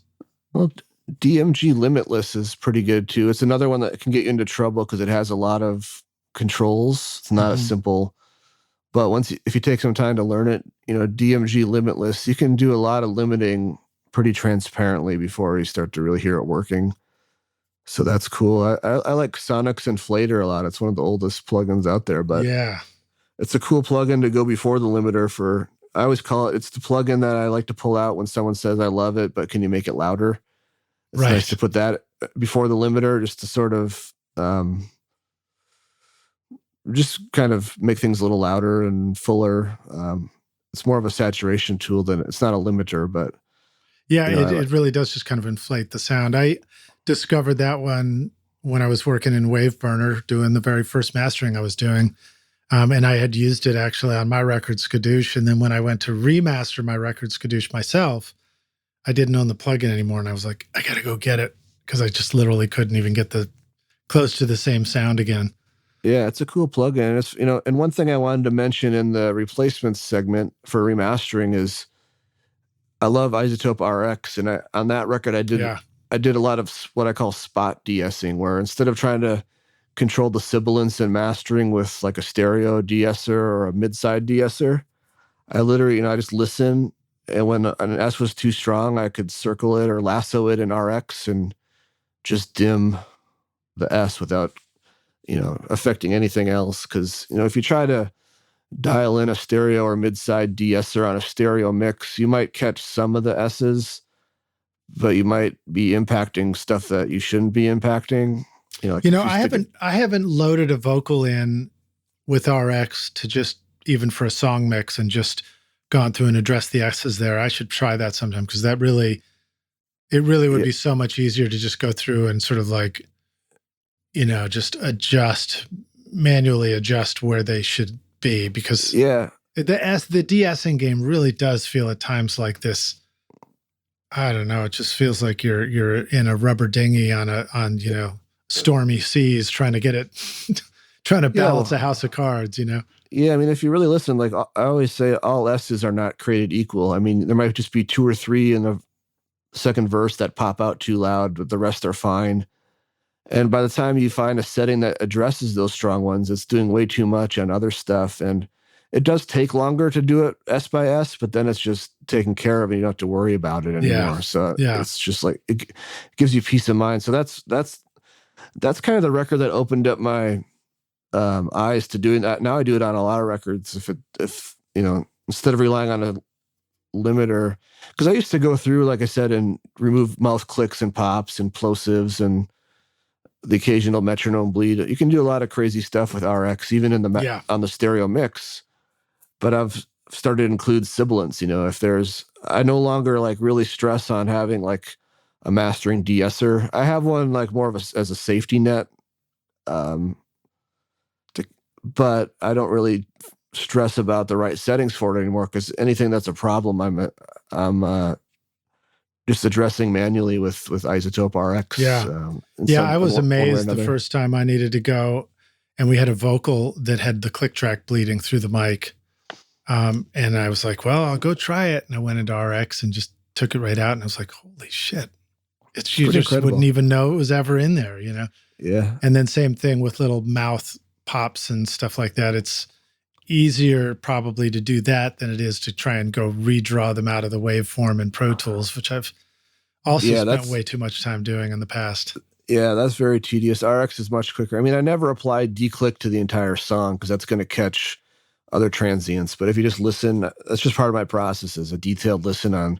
I mean, I'm cheating because I have the Odyssey headphones, which are super revealing, nice converter. But also, I think the reason these tend to crawl out of the woodwork is, in mastering, we're raising the average loudness and clearing things up. So some of these clicks and pops kind of fly under the radar in production and mixing. And there's arguably more important things to worry about. But, by the time it hits mastering, those things can really jump out in a bad way.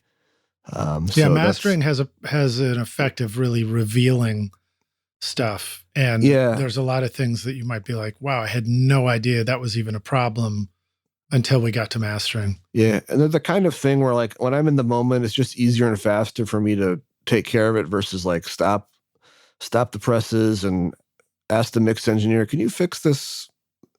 It's just like, no, it's just easier to do it in RX.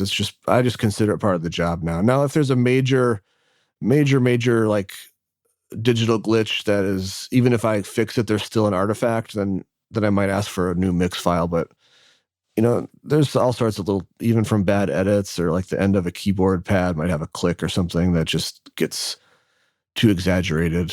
I mean, I always say, and I've never been at a show and heard a mouth click that bothered me.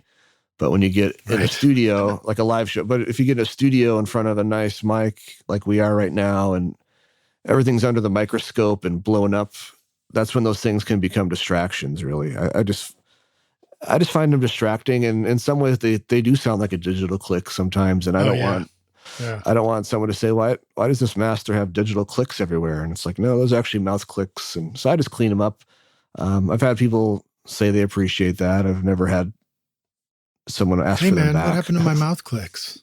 Yeah. So, and then some people think I'm talking about breaths. I never take out a breath. That's all artistic and creative stuff. I'm just talking about things that sound like they might be a problem.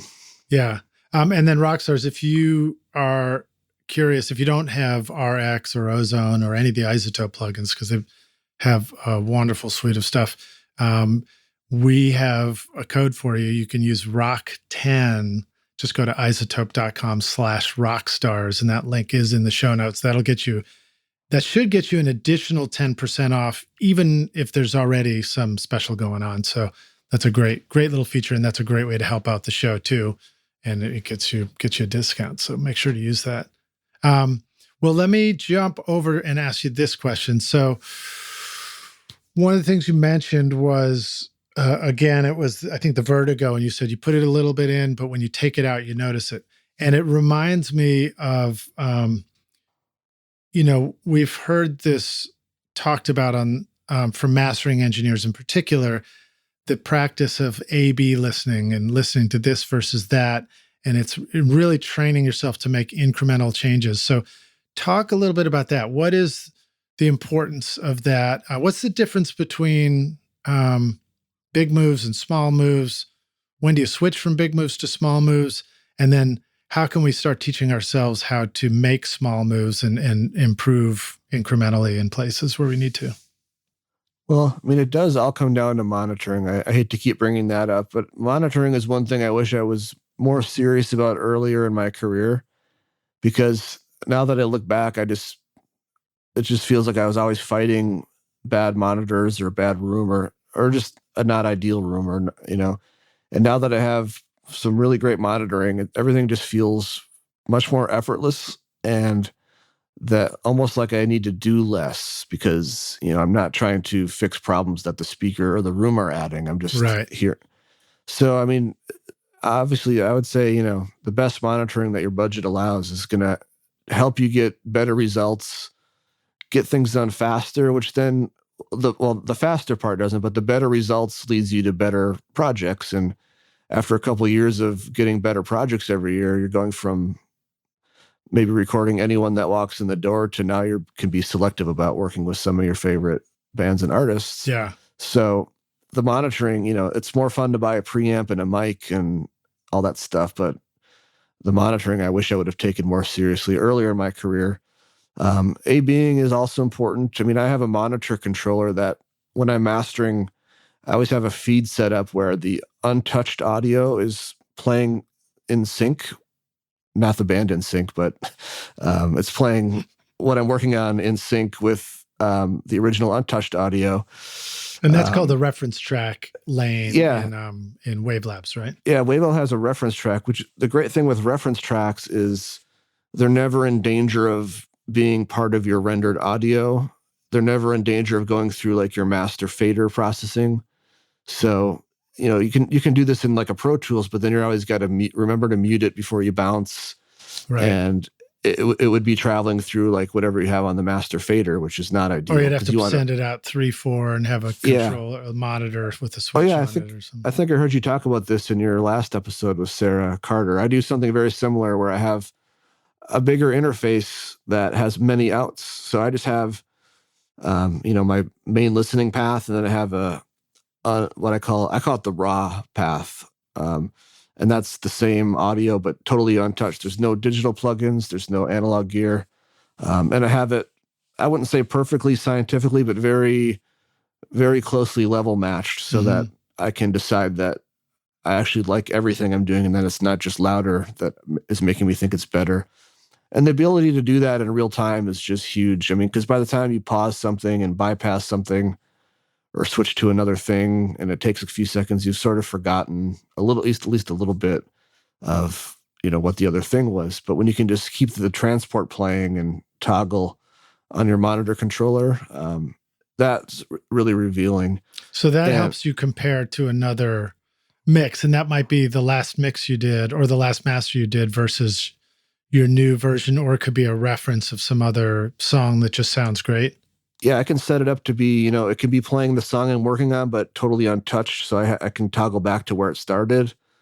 It can be a different, usually with mastering, the great thing about a mastering DAW is it's easy to skip around to each song really quickly and like compare that way, which I know you can do in Pro Tools too, but it just makes your life easier. Or it could be like a streaming service. I'm really big on Qobuz for in the studio because it's full resolution audio, and the app will change the sample rate of your interface to match the material. It's just really good.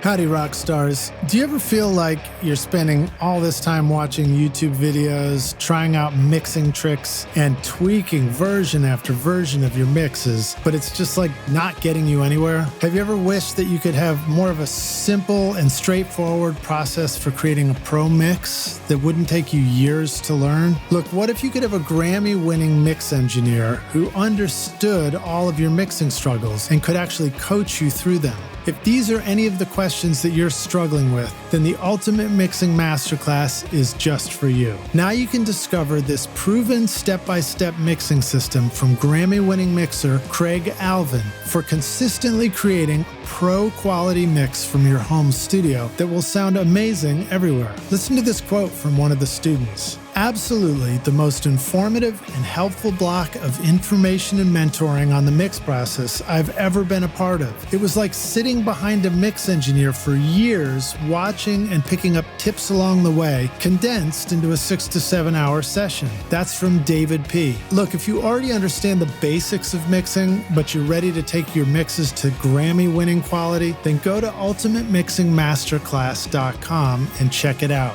In fact, I'm so confident that you're going to love this, that if you can't get a great sounding mix within 30 days, just send me an email and I'll give you a full refund, no questions asked. So go ahead and take your mixes to the next level like you know you want to at ultimatemixingmasterclass.com. So how would you integrate a Qobuz listen into a mastering session? You can do it. You can have Wavelab reference tracks set to be the input of another app, using this app called Loopback. Okay. All right. But I just have it again on my monitor controller. So on my monitor controller, I can hear what I'm doing, what I started with, another app that's playing. They might have given me a reference. Hey, we really like this certain album. Can you match it to that? So that'll help me out. And there's another from my mobile. For those that don't have a nice monitor controller, Sonix makes what I think is my favorite piece of software, new software in the last few years. I hate to sound like a salesman on this episode, but that's all right. It's called Sonic. It's called Listen Hub, and I'm on their beta team, and I just ignored it because I thought it was going to be another like Audio Movers thing, and I'm like, I just don't need another Audio Movers thing, right? It's not what I need. But Listen Hub is actually a monitor controller, software monitor controller for those that like the feel of the features of a hardware monitor controller. So what it is it's an app. It's really affordable too, but it lets you. So instead of setting your DAW to like your Apollo or whatever interface you have, you set it to Sonic's Listen Hub, and it has 3 paths. It has the main path, the reference path, and your system path. So with all that firing, you can be listening to what you're doing. You can listen to an alternate path, 3/4 for your reference. And you can also listen to like your streaming service, your Spotify, whatever your computer would normally be outputting, your Spotify, nice. iTunes, or even like a web browser, anything that's on, or the Mac Finder.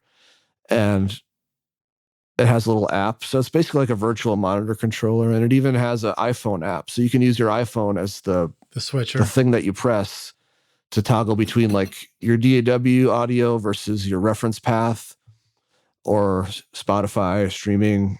So I use that on my mobile setup, and it's one of those things where I didn't even know I needed it or how something that cool could exist, but I'd be lost without it on my mobile setup. And the other great thing is you can insert plugins, ideally, mostly for metering. So I'm really attached to my Doro hardware meters. Mm-hmm. And when I'm not in my studio, I miss those.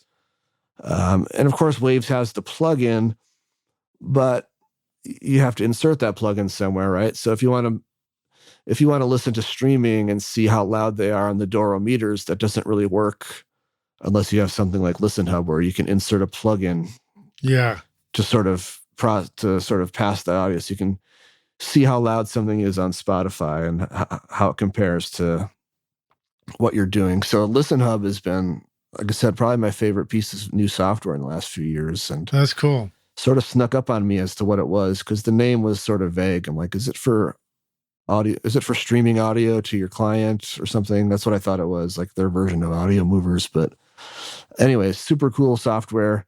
The other thing it's great for is in the RX world, sometimes we listen to files in RX for issues. Mm-hmm. But if you're not listening to it loud and limited, kind of like I talked about, some of those issues aren't going to pop out of the woodwork. So you can use it with RX in conjunction with RX. You can just slap a limiter on. It doesn't have to be perfect, just some general limiter that you're just monitoring through. But that helps expose some flaws that may be something you want to RX out of there. That's what I was going to ask you. I see what you're saying. So while you're working in RX, it's like you're dealing with an unmixed track, so you're not going to notice the stuff in the same way. Yeah, if you're prepping it for mastering, like, okay, I'm going to master these songs, but I should listen to them. A lot of mastering engineers do this now. We listen to it in RX to just deal with any issues that are easier to fix on our end versus send. But again, if you're listening to the unlimited mix, some stuff's going to fly under the radar or not poke its head out. But with Listen Hub, I'm thinking of like when you're mixing, if you're just working on an individual vocal track or something, it doesn't have all that processing yet, unless you reroute it through Pro Tools and all that kind of stuff. Yeah, so you can kind of hype it up a little bit and approximate, increase that average loudness and see what's going to pop out and get a better. For me, it helps when I'm RXing stuff, before I start mastering it, which is not it's hard to explain, but I tend to do it later in the process, but before the final limiting, so I can hear this stuff more. But it's a great tool for just slapping a limiter on just to get a rough idea of what's going to happen and what are some things you might want to address. without committing to that limiter. You're just monitoring through it. So yeah. Okay, cool. That does flip me back to another question, which is for those of us mixing, we're working with maybe, we've got mix bus, maybe we've got a compression going on, and then we may have sort of like a heater limiter on there, and maybe we're delivering an unlimited version of the mix and a limited version to you. Do you have any recommendations or suggestions for the rock stars about what limiters they might want to explore? Obviously, we mentioned Ozone, which is great. Anything else? Oh, and DMG, which sounds pretty high level, but anything else is just as far as a go-to? Or have you seen people run into trouble by using or misusing certain limiters on their mixes? yeah, I'd say if you're just wanting a limiter for adding loudness that you're not going to commit to or, be attached to, I mean, the simpler, the better. The Fab Filter Pro L2 can be pretty simple. But I've had people, they mix through a whole bunch of stuff like imaging and multiband stuff. And I'm not saying that's good or bad, but if you take all that off and send that to the mastering person, you're sort of setting them up to fail. Right. Especially if you don't send that to them as well to listen to. I mean, I've had it happen to me, and I try to avoid it by putting messages on the website. Like if your mix engineer was giving you a loud reference version, please include it so I know what everyone's been hearing. Because I've gotten some pretty raw deals where I just get the mix engineer thinks they're helping by turning off all their processing, which in a way they're helping, but what they're not helping is by not including that and just removing too much stuff. Like I've had cases where they even remove like an EQ that was on the master bus that was really brightening it up. So I get this very dull mix and I brighten it up to what I think is a lot, but it's not nearly enough is what they were expecting. And it just makes the process more complicated. So I say, keep it simple if you're just wanting a reference limiter just to boost up the level, because the more complex it is, when you remove it, the more things are probably going to change and just make the process more confusing for everyone involved. Imagine it like this. Imagine like we just hired you, Justin, to drive us from our house to the hottest party in town. And we've already been to the party once and come back home. But we've hired you to take us there because you're just really fast and you can get us there like in style, but we don't give you a map to get to the party, so you don't know where it is. It's like, I love that analogy. It'd be like that.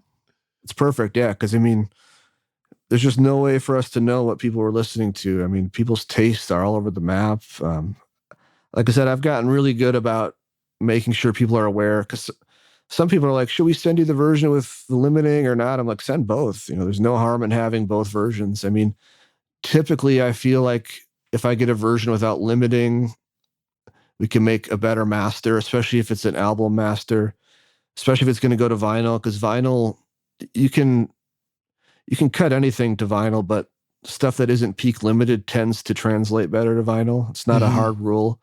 It's just a best practice. I think most cutting engineers don't love it when they get a big square wave to cut into a lacquer. Yeah. But they can do it. So that's a long string of things I just said there. But generally speaking, I think we can get a better end result if I start from an unlimited source. But I always want to hear the limited version. And if you take too much off, then we're also sort of setting ourselves up for a problem. So really, it's just the limiting that is suggested to remove in most cases. But again, if you start building your mix around too much processing, it almost becomes essential, and then you kind of have to, you're painting into that corner. Even from a level standpoint. It's like handing you a Stratocaster without the amp and the pedals. Yeah, there's a person that I've had to master some stuff for, and he just really cranks on ozone on the master limiter when he's sending out the mixes to bands. And I don't think it sounds great, but that's their preference. But the problem is when he takes that limiter off, the drums are suddenly super loud and the guitars are like super low.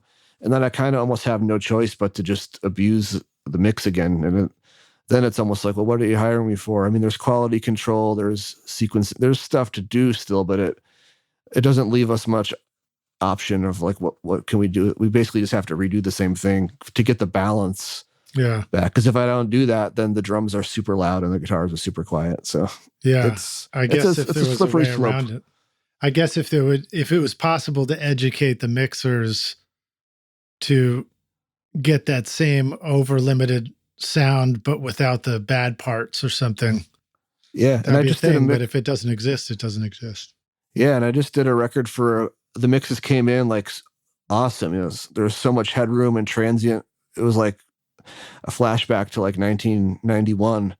Like no limiting. And I just asked him like, if you have limited versions, can you send me those? And he's like, no, these are the mixes that the band approved. And I'm like, that's actually great because now there's going to be no surprises. And yeah, we can only go up from here, not just in terms of level, but in terms of everything. Now we're on a path to success because we're not painted into any corners. Whereas, if the band would have been hearing some blown out mixes, then it's like, well, we're going to end up there anyways again. Sure.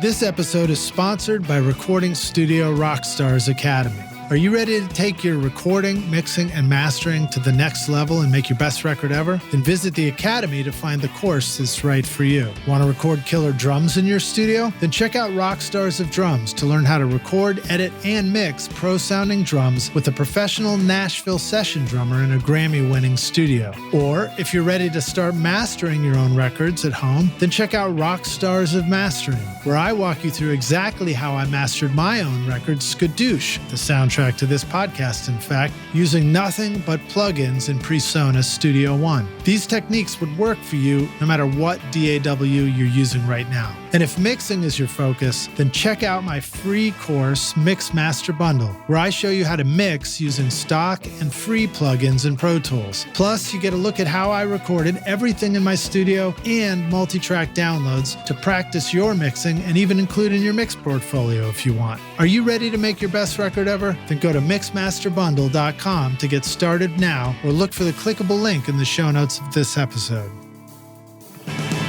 Let me go back to A/B listening before we're done, because we're here. Yeah. We're near the end here.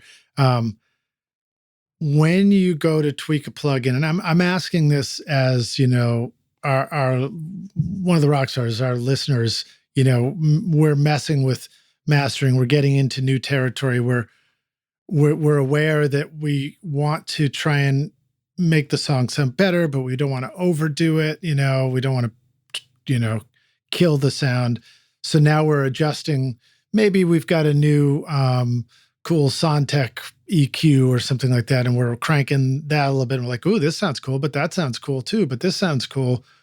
What do you typically, when you're going to adjust something, do you use sort of the A/B button that's at the top of a lot of EQs where you like immediately copy it to B and then start turning the knob and then flip back and forth? Or like, is there anything about how we could better use the A/B listening feature of plugins? Or am I asking the wrong question?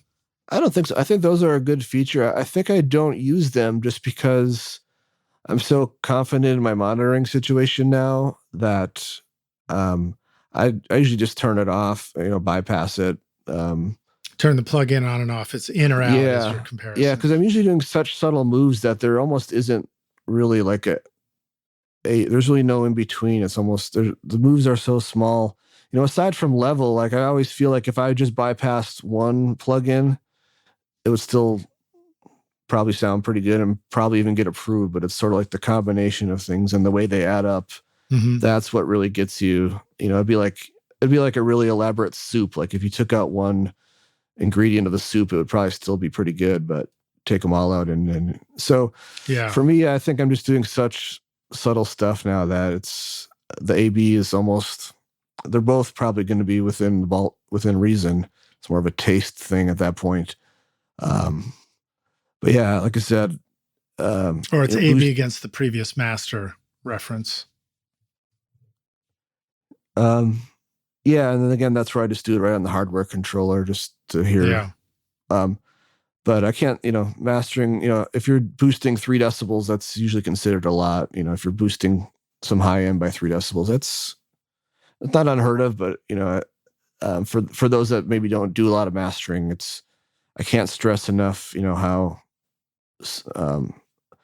subtle you sometimes need to be, or careful or delicate and even with limiting, I've in recent years, instead of relying on a single limiter to do all the work, I've been using 2 limiters sometimes. If it needs to be really loud, but not sound like it's going to fall apart. Fall apart's not the right word. Not sound like it's too crunchy or too pumpy. Sometimes 2 limiters right back to back will, each one doing a little bit of work instead of one doing the heavy lifting. Yeah. To me, sounds a little more natural because then none of them are stressed out. It's like this one's getting you 90% there, and then the one after that is doing the last 5 to 10% of the level. Would you use 2 of those DMG Limitlesses back to back, or would it be 2 different brands, typically 2 different plugins? I don't think there's anything wrong with using the same brand. My recent thing has been, early on I loved Ozone limiter, like I'm talking like version 4 or 5 when it was like the only thing like it. And then I stopped using the Ozone limiter. I still use some of the other modules, but in recent years, as people just want things louder and louder, I've just started adding the Ozone maximizer after my Fab filter or DMG just to get another little, dB or so of what I think is pretty clean limiting. And it kind of gets it in, the modern pop kind of super hyped loudness. I think it does that pretty well without artifacts. Now, of course, that also has, I forget what it called. Is it IRC or something? It's like 1, 2, 3, 4, and then there's different ones. And that used to just confuse me and slightly terrify me, because the last thing that you want to do is you want to have to like compare a whole bunch more things when your ears are getting tired and things like that too. But what I started to learn and realize is that when you listen for certain elements, it can be more helpful. Like you listen to the vocal and then you're like, oh, I see. This actually changes where the vocal sits, or, oh, this changes what the bass sounds like. Yeah, definitely. Is that fair? Do you have any like aspects of a mix or a master that you focus on when you're making changes, like to the limiter to see what it's doing? Yeah, it's usually the attack of the kick and snare drum or whatever is acting as those, because the wrong limiter settings can kind of eat up the transients really quickly and kind of make a kick or snare that's nice and with a nice attack and punchy. It can kind of make it just kind of like blurrier and fatter in a bad way, where it's just not defined anymore. It can ruin the definition of it. So that's usually what I'm listening for. One cool thing about the Fab filter, which is something I asked them to add, is there's a delta mode where you can listen to just the inverse of the effects that it's having. Yeah. And other plugins have this too, but I asked them if they could add it to theirs. So it's the thing where it shows you what's being taken out of something potentially. Exactly. Because again, when I was teaching a class, we were using the Tokyo Dawn makes great plugins too. I forgot to mention that when I was talking plugins. Tokyo Dawn, their compressor has a delta mode, and there's a free version of his plugins, which is why we were using that at school, because with teaching at a school, you can't always get expensive plugins for every computer at the station. But we were using the free versions of his plugins for the class, which was cool. And the compressor had a delta mode. And one of the students, I'll never forget, he said, wow, this is the first time I've ever understood what compression is doing. Because he had the compressor on we were mastering, but in any context, he's like, I've never understood what compression's doing until I heard that Tokyo Dawn plugin in delta mode, because then he could hear the things that it was catching and bringing down. And I'll never forget that student saying that, and it made me think about things a little more too. And so I really think the delta mode is handy. And again, I want to have Wavelab add this. Reaper is another cool program which has some cool things, but one recent thing they added is a delta mode. I think if you hold Command or Control, some sort of modifier key, and over the blend button, you can do delta for any plugin. So if you're EQing something and making it brighter, Reaper internally will let you hear the delta, so you're hearing just what it's adding. So, so delta, is that essentially the inverted sum trick, where you're just flipping the phase polarity of a thing and adding it back to itself, and then you get the difference? Yeah, it's like you're playing the same file, but one's reversed in polarity, and then you're hearing just the difference between the two. I guess you could do that to compare mixes, right? You could take 2 mixes that you did and just flip them and add them back together and sort of hear what some of the changes were maybe. Yeah, it's a little clumsy. I mean, that was smart of Reaper to do it because right on any plugin, even if the plugin doesn't do it itself, you can do it right on any insert. Again, many plugins have it. I even had it. I have an insert switcher for my mastering gear. I had him add one because the plugin version of the Vertigo VSM3 has a delta mode as well, which is what makes it cool because you can really hear the distortion that you're adding and fine tune. I should have mentioned that. You can really fine tune the saturation character. You can decide if it's too bright or not affecting the frequency band. You can hear just that distortion, then you blend it into taste. Yeah. Whereas other distortion units are really heavy-handed and you can't always just hear the distortion. So it becomes a bit more mysterious about what you're adding.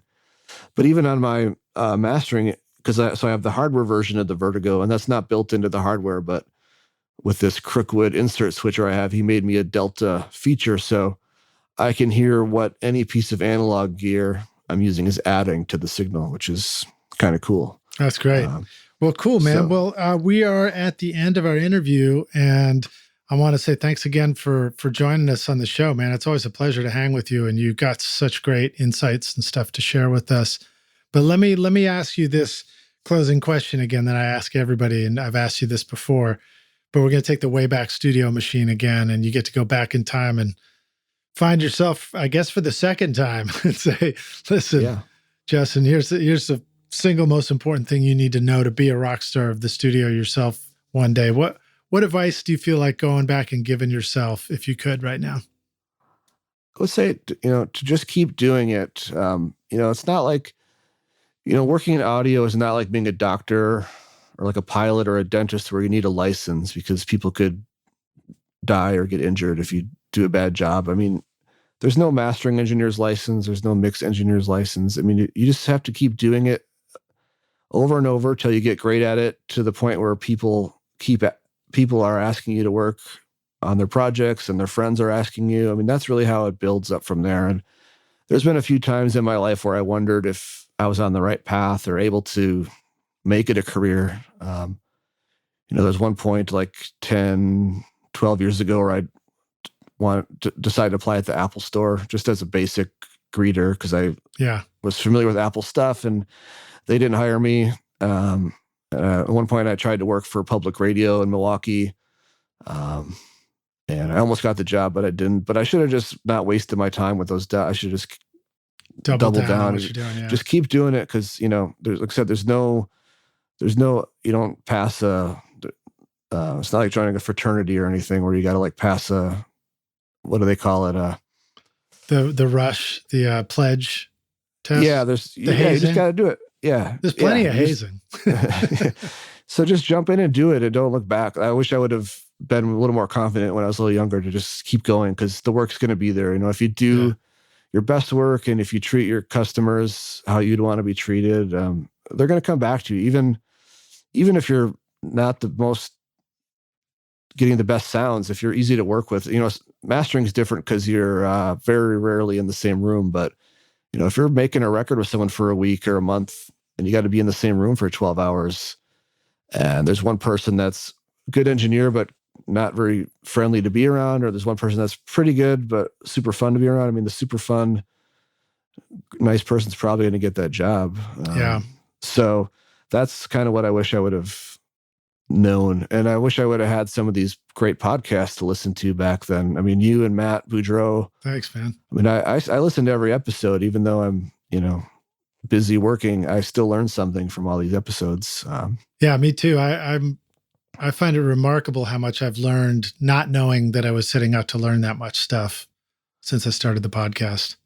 It's cool. And I'm a pretty introverted person, even though I've been talking for 2 hours, but between that and working all the time, this is kind of when I listen to your episodes, I feel like I get to hang out with people that I feel like I know. Yeah.